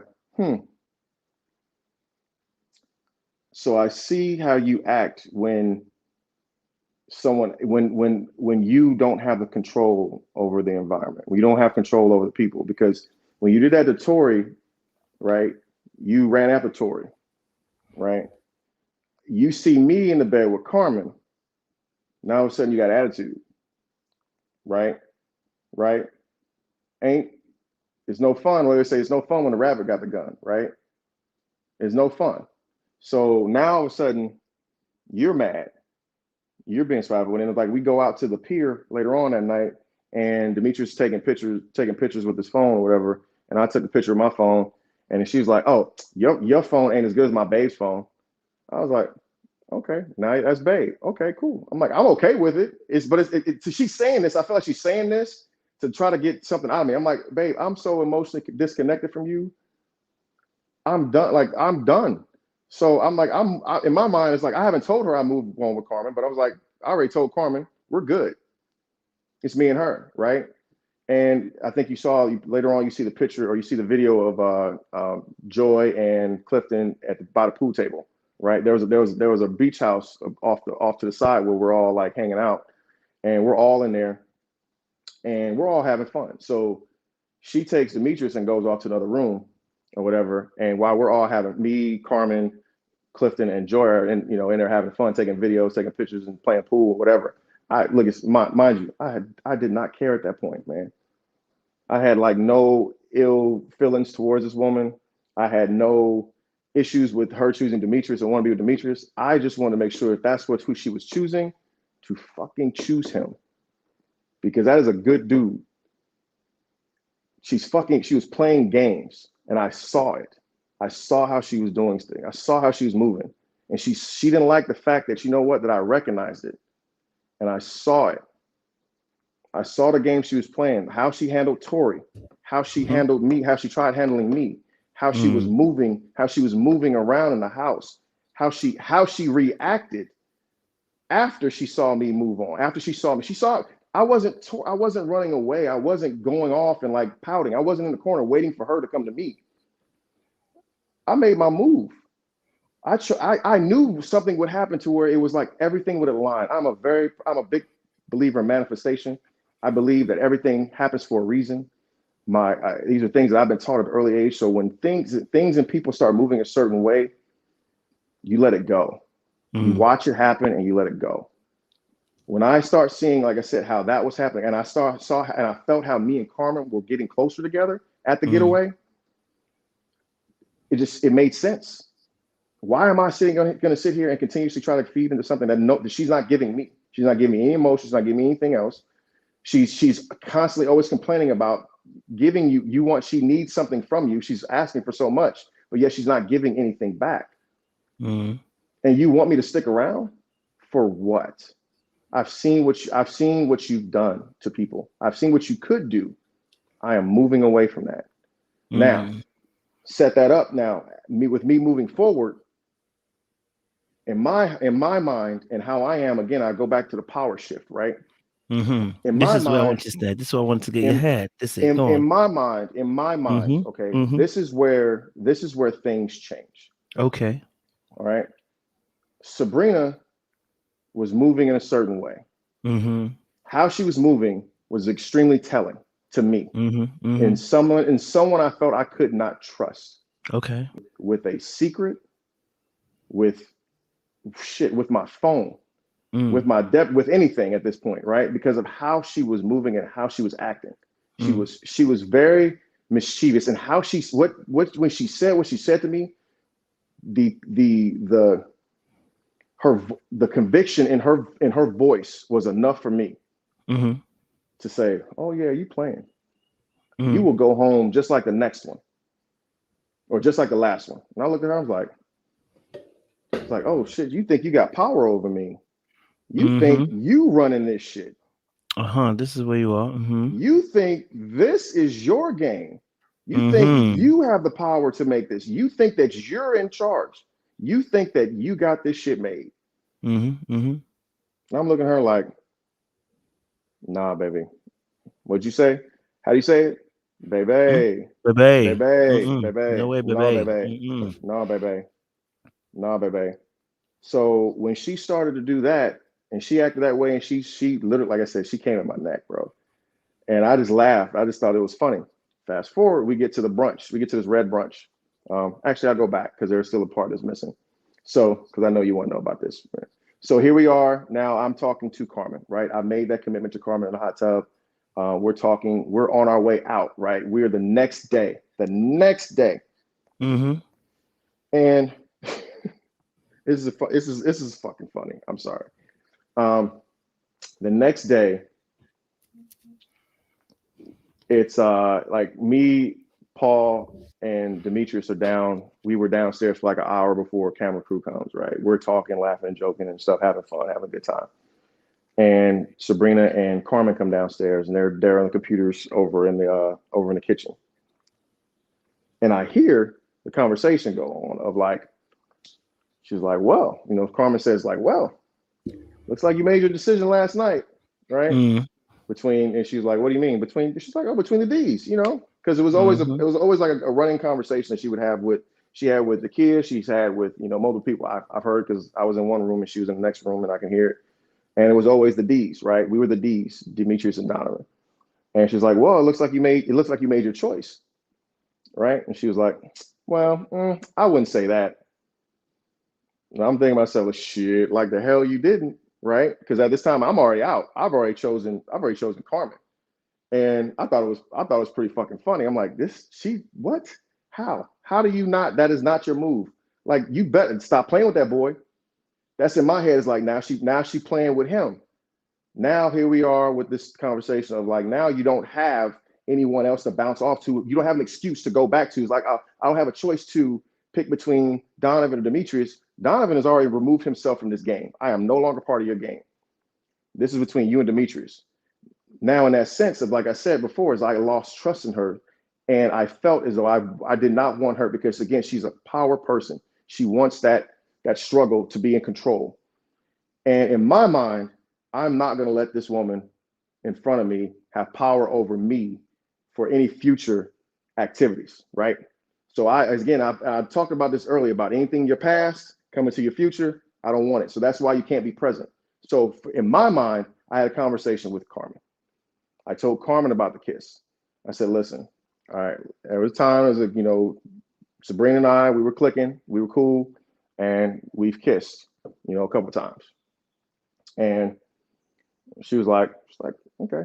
She's like, it's all right, it's a kiss. I said, yeah. She said, ain't nothing else, right? I said, nah, just a kiss, boo, just a kiss.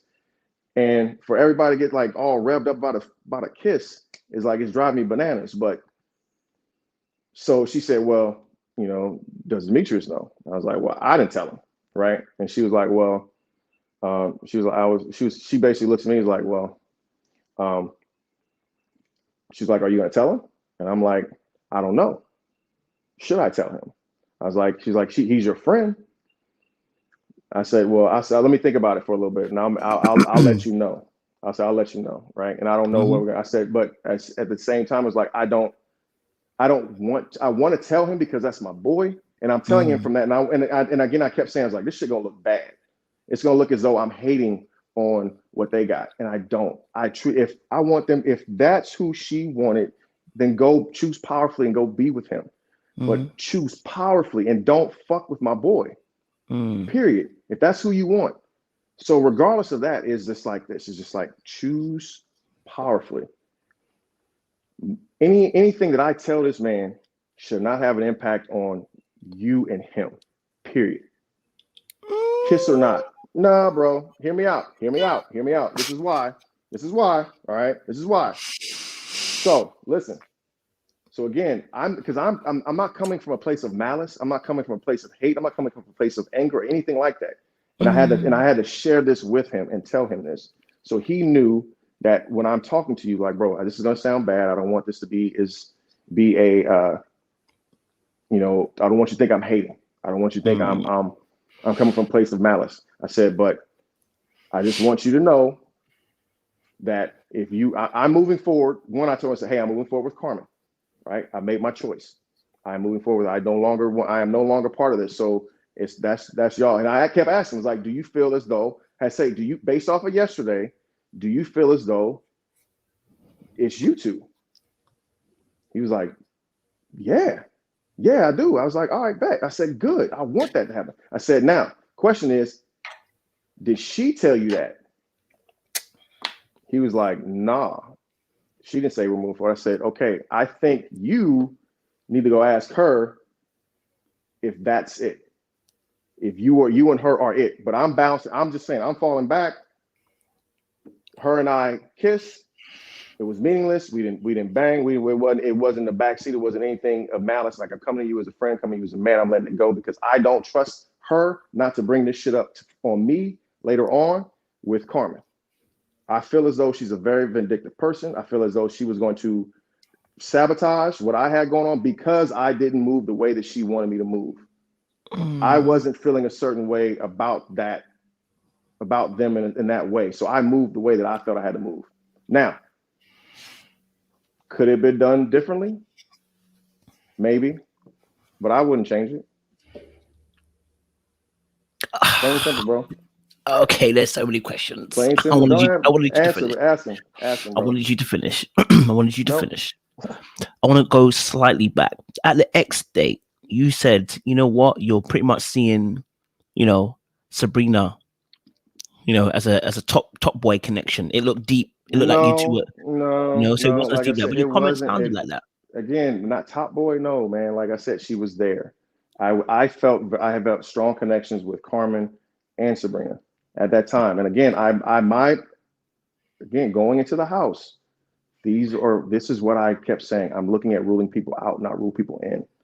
I hear Okay. that, but you made a So statement again, already. so let's stay on the context of stuff, right? I'm giving you content on here. So in that sense, I'm sitting here saying that I was looking to rule people out, rule people in. No Dakia, no Tina, right? I see how Sabrina's acting with certain things, and me and Carmen had actually started picking up pace. We started to talk a lot more. We started to actually get to sit down and actually feel each other out. You know what I mean? We've talked a lot over the phone, but we only had one date. I agree. You know what I mean? You know what I mean? So, but you made a statement at that date. That's the point. What date?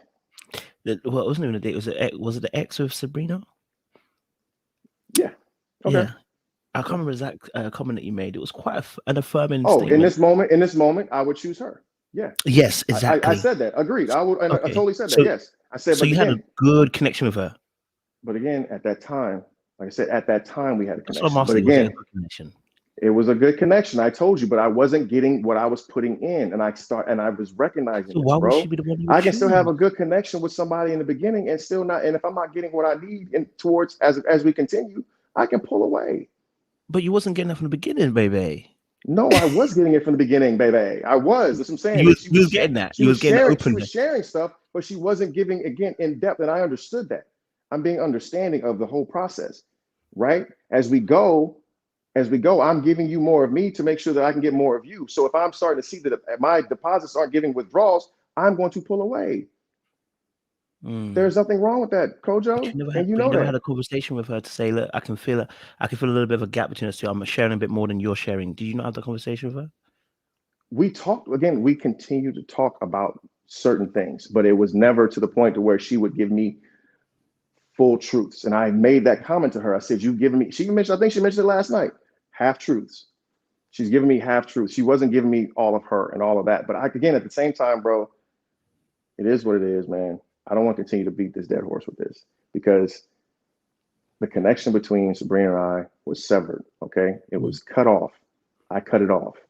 Oh no, I saw what she was doing. I was only asking that because I didn't interrupt you wrong. So I wanted you to tell the whole story, but it's because I was trying to understand. You have to understand. We're looking at the screen, looking at what you're saying, and you're telling me the connection wasn't that it's not that strong in certain parts. And I'm like, well, you were making comments. No. We had again during that time we had connections. We were connecting on a certain level, but again, over time, those deposits were giving me withdrawals, man. Okay, I was not getting anything back, and I said that. Okay, so obviously I've challenged you behind the scenes. I can challenge you on here. I'll challenge you the exact same way. This kiss situation don't make no sense. If the kiss thing does not make any sense to me at this moment in time. I've said this before. The part where you mention it to Carmen makes absolute sense. You want to make sure your person who's in front of you can't trust Sabrina at this moment in time. Fantastic. But then mentioning that to Demetrius is strictly game. It is checkmate. It is I've done your dance. Okay. And you know what? It's not. It's literally like, listen. You just said to me, I didn't say this to you. You said it to me. I let you talk and say it. So I didn't want to interrupt because you were saying it beautifully. You noticed she's playing a game. Look, both you and Sabrina are similar. You were both playing a game, realizing that the other person is not really committing as you want them to commit. One is not trying to go and fall in. She's not wanting to. She doesn't want to fall in too soon, right? Whatever the game was, whether you were going to go there or not, fully makes no difference. Both of you are playing the game. This move becomes a checkmate because you actually had no reason to tell Demetrius, even though you're boys. And I appreciate you might be boys, the truth of the matter is it's a crossed line. He's got to find that out himself because now you are. Okay, so I'll give you a rebuttal for that. Say he does find it out. Say she tells him, and now he's pissed at me, right? And me and him are cool. Yeah, okay. So in my sense of this is like I'm going to tell on myself. The way I look at it is like this. But you weren't thinking about him doing that. I was. As I'm saying, no, bro. After I heard the bullshit comment she made about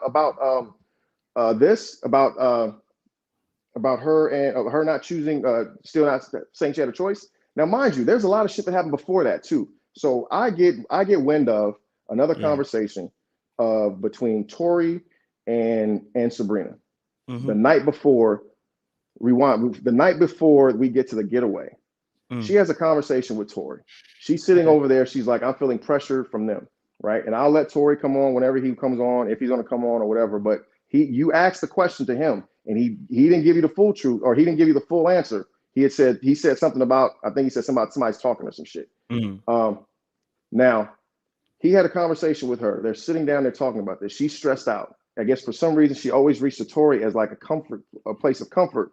And that's like, even with that, it's like, you're using this dude, you're using a place of comfort, but yet you turn around and send him home, or you turn around him and you manipulate and use him. It's like, these are signs, again, I kept seeing shit that just kept adding up with her.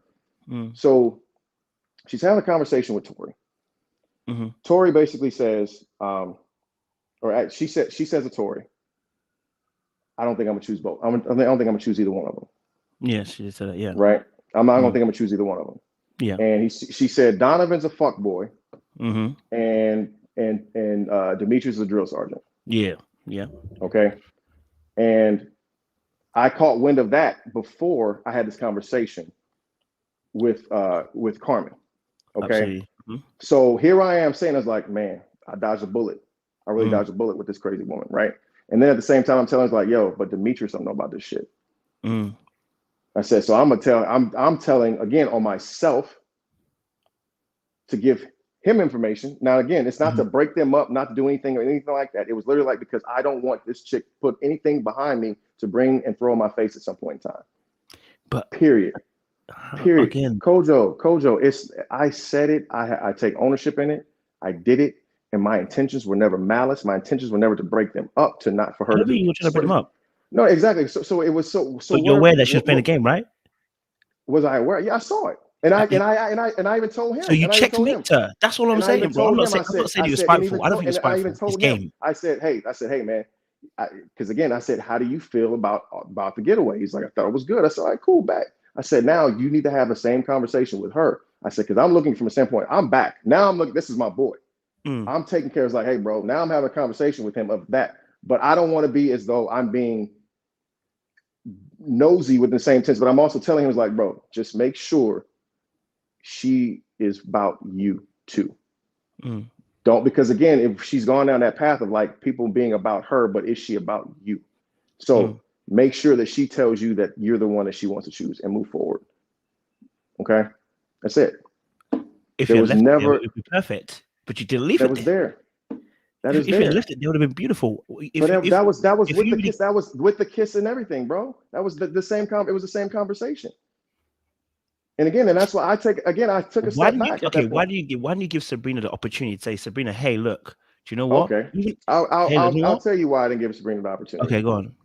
I actually tried to contact Sabrina after we left the getaway to say we need to actually have a conversation. We need to have a talk, phone call, conference call, sit down, whatever. Because I'm a big person on communication, right? I want to tell you what's going on. I'm telling you where I'm moving and telling you how I'm moving forward. Now, she said, okay. And here we are, not talking. She hasn't talked to me in a couple of days or whatever. And here we are. We get fast forward. We get to I call it the red brunch. And here we are at the red brunch. And turns out that, she's had a conversation with Paul and Dakia, and she goes to Paul somehow and tells Paul that she felt like she was, and she's, I feel really bad about this, and I just feel like I tell somebody. She tells Paul that we have an alliance. There's an alliance between myself, Carmen, and Demetrius, right? Or well, I don't think Demetrius. But she said I don't think Demetrius he was a pawn or some shit like that. And I'm looking like. When we find out as we going into the to the red brunch, that's when Paul and Carmen get into it, right? Now rewind that right before that, Tommy had set us down and he's asking her questions, asking Sabrina questions on how everything was, right? And she says she has concerns, or she has concerns or whatever. Now, mind you, she had not shared any of these concerns with me at all. It's been two to 3 days of. I didn't text her at that point. I texted her after she left, and I had not heard back from her. I had not even attempted to contact her because I moved forward with Carmen. And and then there was no communication. Here I am. Okay, well, no communication basically means You're up to something in my mind. I know she's up to something. She's plotting, right? So here we are on, I think it wasn't right after it wasn't right after the getaway. It was a couple days, it was like a day or so after that I had this conversation with Demetrius. And because I felt as though she was going to try to throw that in my face. She's going to try to throw the kiss in my face and screw something up for me at some point. So again, I had lost all trust. So when you hear me say this is coming from a person that I don't trust, it's because of the fact that you don't communicate anything to me. Mm-hmm. Right? If you have concerns, you have issues, you have anything with me, why not bring them to me before you bring them to Tommy? You brought them to Tommy as though Tommy is our counselor. Tommy's our counselor. Tommy's gonna look at us and say, y'all need to talk. And I'm be like, I've been trying to talk to this girl to have a conversation with her, truly to tell her I was moving forward with Carmen. And when I didn't get that from her, I was like, she's up to something. She's over there. I know it. And I felt it. And I knew that. So when she starts talking about the concerns, that's why I start crossing my arms like, here we go, waiting for it. Here we go. She's got concerns now that she's never communicated to me. Mm-hmm. So when people sit here and say that, you know, when they look at me and they saw that I was upset, visibly upset, because I was more disappointed. It's like, how are you gonna have concerns about me, but not talk to me about about your concerns with me? If I'm such this bad person, if I'm such this terrible person, but you have the audacity to sit here and tell Tommy that I'm not ready to love after I've already made my decision of who I was moving forward with, mind you, right? So I've already made up my mind.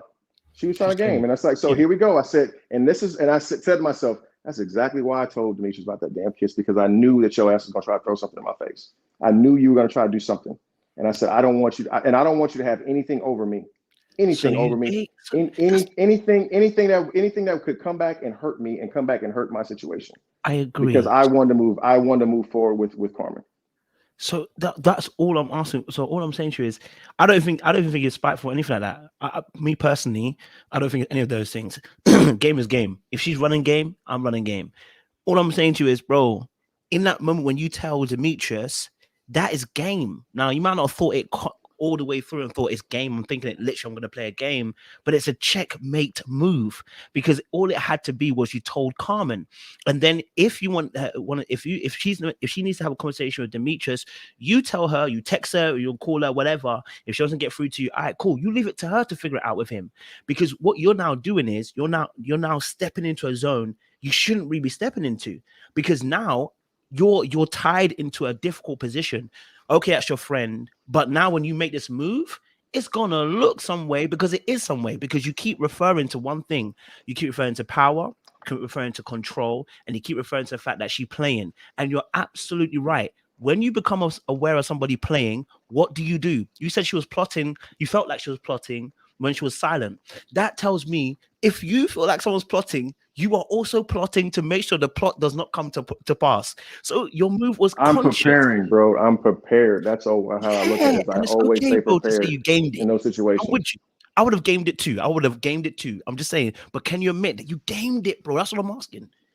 I'm not saying it's not spiteful for me. It's I have no problem with saying we playing a game, but again, in that sense of like, again, that may not be what I define it as, right? I get what you're saying, completely get what you're saying, right? And in a sense of it's not being a game to where I'm trying to, because my intent was never to break them up. If they were happy, I don't think that was, you know what I'm saying? No, but that's what's being said by Sabrina. I've heard her say this a couple of times. Oh no, she knows that's not the reason why. She should know that. Okay, so because that was my thing. Is like, that was not that. My intention was truly just to get that out, so he knew what was going on. And again, she is not holding that over me to potentially mess up something. I look at like 8 Mile, right? Movie 8 Mile with Eminem. You can't talk about me if I've already told everything on myself.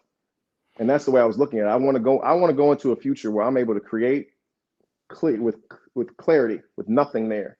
You can't create something with shit there. Now I felt that's going to be a bunch of shit in the background that I knew that was potentially going to come up and be used against me. Okay, that's fair. That's fair. That's absolutely fair. No worries at all. I mean, did you two ever communicate after the reunion? After who? I'm sorry. Who? Sorry, yourself and Sabrina. No, we have not spoken. We haven't spoken. So this is the thing. I think we have not spoken for since the last day that we had a conversation when I told her I was moving forward with Carmen. That was the last time, and it was always talked about. I talked about that in that situation. So I came there a little upset because she hadn't. She's still blaming me. She's still like making it about me. I'm like, it's not about me. This is a you thing. You know, and that's all I was saying is like, so she's sitting here saying, I knew you were going to choose Carmen. I was like, no, you didn't. You know, and she's saying, I knew you knew this, I knew that, knew this, knew that. I'm like whatever. So I'm sitting here laughing because I'm like, man, you're just lying your ass off, and I see it and I recognize it. You know, like you said, game recognizes game, and I'm like, I saw it. I saw the writing on the wall with her. You and Sabrina are too much alike. Too much alike. Y'all out here, both excellent game players, and I must commend you both on playing a marvelous game of tennis back and forth. You just hit her with one more extra ace down the line, and the backhand was sweet, bro. I'm done, bro. I'm not playing these games with her, bro. I'm done. I've tapped out when I left the fucking house, bro. I'm not. She can have this shit. She can have it. I've only literally talked about it because it keeps coming up, because she keeps mentioning shit. I was fine. I am fine. I'm perfectly fine with where I'm at with Carmen, right?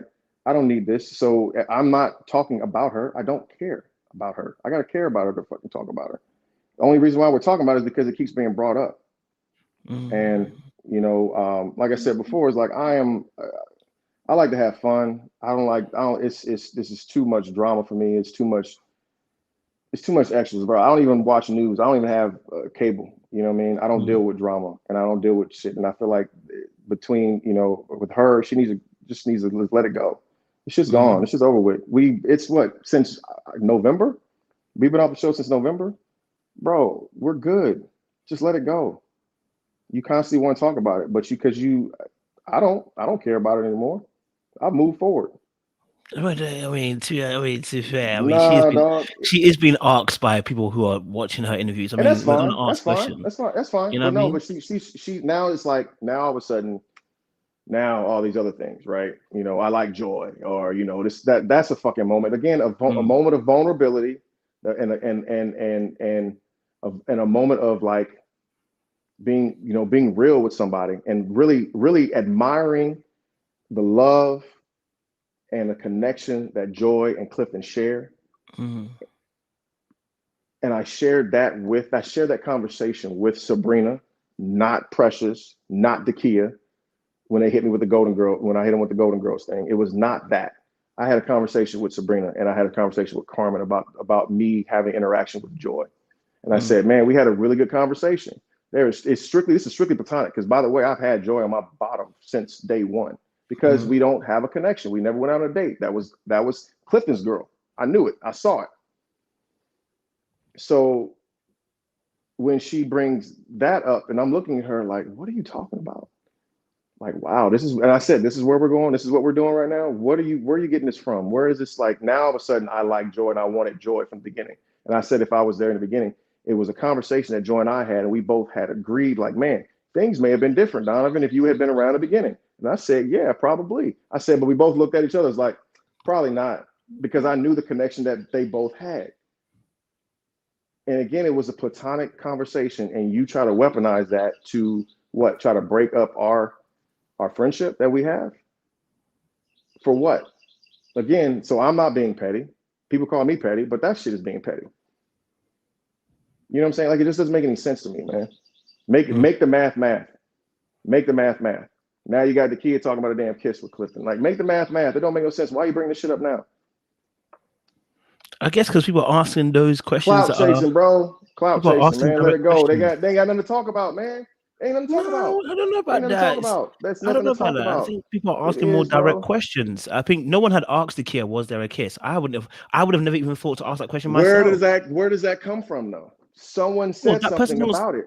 maybe someone did, but people are nosy like that. You know, if you have enough interviews, someone's going to ask a question that's going to be disarming. You know what I mean? If you go to 3 or 4 different interviews, someone's got to do a different kind of question. Do you know what I mean? So I can understand why that question might come up later on, and then she mentions it, especially with some people also as well for, don't like saying certain things, or they feel like they don't want to say certain things until it's actually been asked.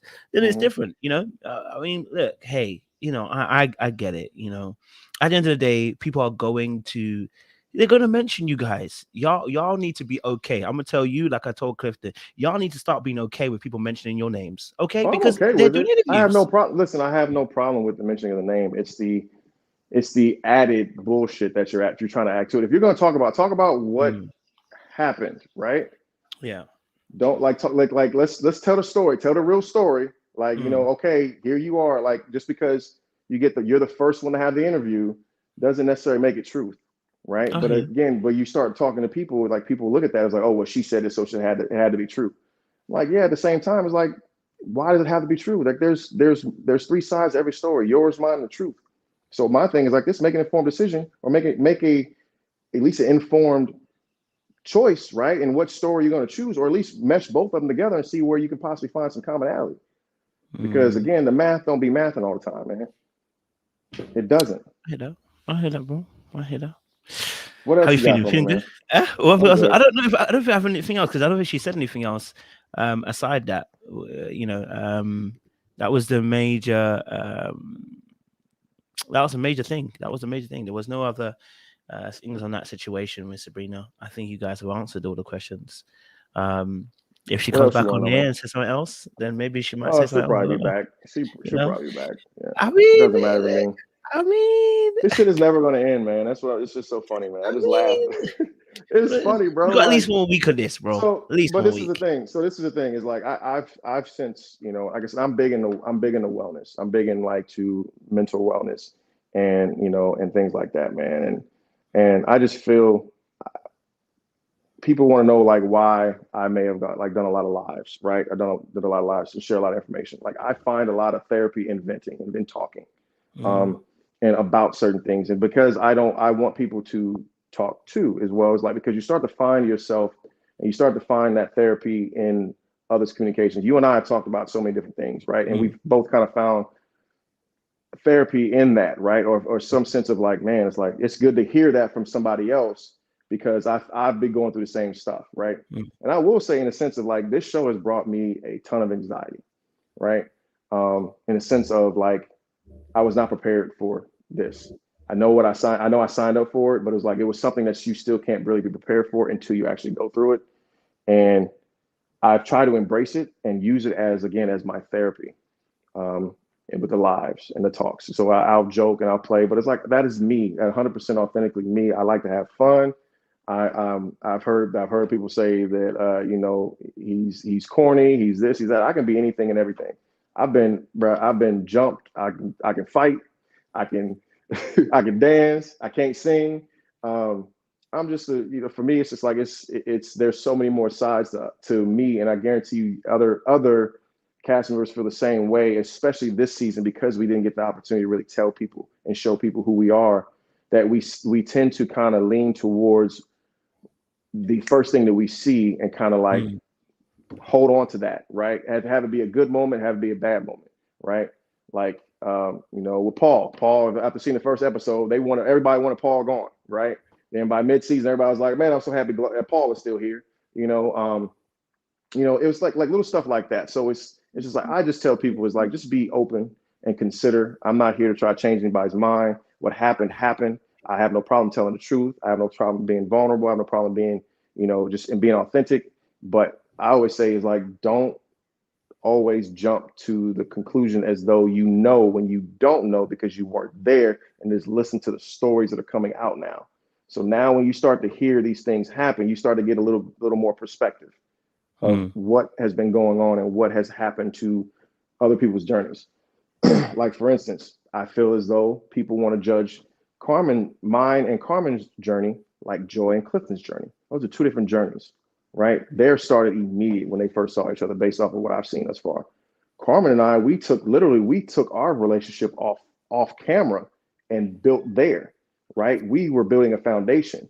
We built that foundation. We have been like, we've been together for 7 months now, close to 8 months now, right? We were getting to know each other versus where Joy, and they've been almost, it'll be almost a year here for, Joy. I won't say almost a year, but it's shit. It's a couple months earlier, but they've spent a lot more time together.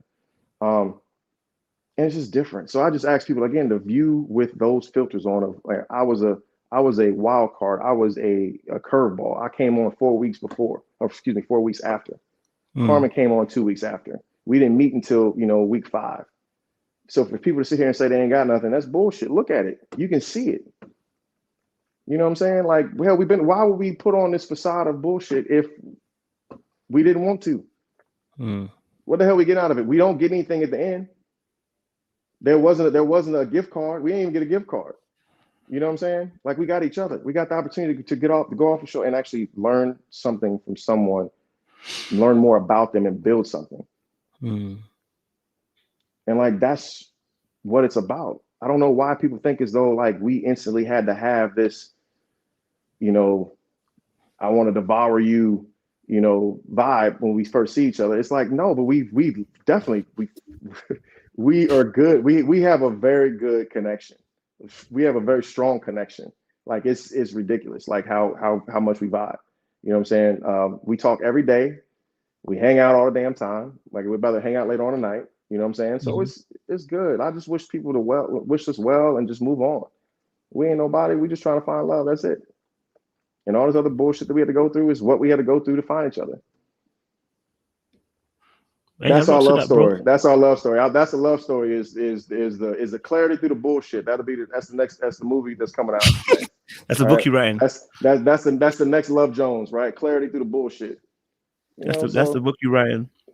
I ain't writing no book. I'm not PO. PO book coming out, bro. He's supposed to be writing a book. Yeah. Listen, it'd be like the and like that.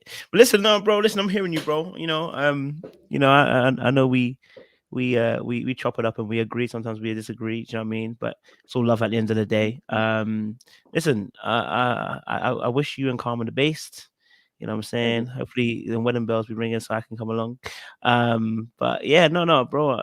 Listen, honestly, you were good to watch on TV. I can't lie. You were good to watch. You were good for my money. You know what I'm saying? Yeah, you were good for my money. It was free. My bets came off. I'm just saying, my bets came off. But now playing. But what final thoughts? What have you learned from this experience? My final thing from you. What have you learned from this experience? Yeah, I mean, this goes back to what I was saying earlier, right before you said what your final thoughts is that I see people are just quick to assess something without really truly assessing it, right? Quick to give their opinion on things, and it's just fine. Everybody's entitled to it. I just think that I think everything and everybody has more sides to them. I think that we kind of harp and kind of jump on the one side, and we always look at the bad person as being bad and the good person as being good based off of maybe how a person acts, but that does not really judge the person's heart and their character of what they do. I think that I challenge people and I encourage people to go off and actually do some research on the people that they so-called are for and or against, and actually go ahead and make an observation and a choice at that time. Choose not to like that person because of something else, as opposed to what you think they are, how they are on TV, which is not necessarily always the truth, right?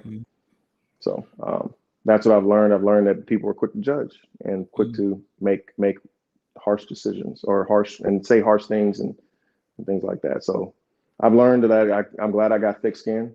I don't really care what people say. I laugh it off. I make light of it. Have it be the nails. Have it be the Golden Girls. Have it be whatever. I like it. It's fun. I don't know. I like having fun. I like laughing, bro. I'd rather laugh more than I cry. That's my intention. That's my intentions in life is always to laugh more than I cry. Okay, I hear that. I'm with you, bro. I'm with you. Well, listen, Donovan, it's been amazing. It's been great. It's been an interesting conversation, I can say the least. But no, I appreciated your honesty. and you've been transparent on this platform. Don't let the comments get at you, bro. Okay, don't let them get you. Okay, all right. I know I'm not worried. I'm not worried about it, bro. Hey, look, what they eat don't make me shit. How about that? I'm playing. I'm That's just the playing, way I bro. I'm look at it. playing. But you are a villain. I just want to let you know you are a villain. How am I a villain now? How You're am I a bro. villain? You're a How am villain. I I'm a so villain? sorry, bro. You've joined them. You have How am I a joined villain? them. How am You I a have villain? joined them. One How? movement has caused you to be a villain, sir. How? Yeah, I'll tell you offline. How? I'll No, tell me now. I'm here, man. Huh? I'm here for it. I'm here for it. Tell me how. I told you that one last move, one last move that you did with the Sabrina thing, it made you a villain. Simple Oh, as. man. Okay. So you now Fuck it. part of the history of Ready to Love villains. So just to let you know, might pop on one of my highlight reels at the end of the year. Highlight the villains. Highlight the villains. Absolutely, yourself and Carmen and Sabrina. But Oh wow. yeah, Well, I ain't by we'll see myself. what Is what you're saying. happens. I'm not by myself. Shit, this whole Something cast like full of that. villains. I'll tell you right now. If you want to say that, I then take there's a lot of the people whole we call crew. heroes. The whole Shit. crew is a whole villainous crew. The whole crew's villainous at this rate. I'm just gonna say it straight. Nah, man. Right? There are some good people out there, man. I wish them well. I love them. Like I said, I had no issues with anybody on the cast up until we got off. To be honest with you, even with Sabrina, I was cool until something happened afterwards. That kind of like, yeah, I'm done. I'm so happy I moved forward with Joe Crazy Ass. So. I appreciate it. Listen, audience. I can see Phil's in the chat as well. Audience, much love, man. I appreciate you guys for coming through. You lot came 1,600 strong. Much love for that. I can see you guys really do appreciate the work we're putting in. Listen, I'm gonna be back on Monday. We got Carmen and Eric coming on separate times, not at the same time, guys. So we got Eric first, 6 p.m. EST, and we got Carmen 8 p.m. EST. And then Tuesday we'll have a special treat for you. It's gonna get tight in there. It's gonna get tight in here. So listen, much love, appreciation. We'll see you again very soon. And Donovan, thank you for coming on board once again. Much love, audience. You know what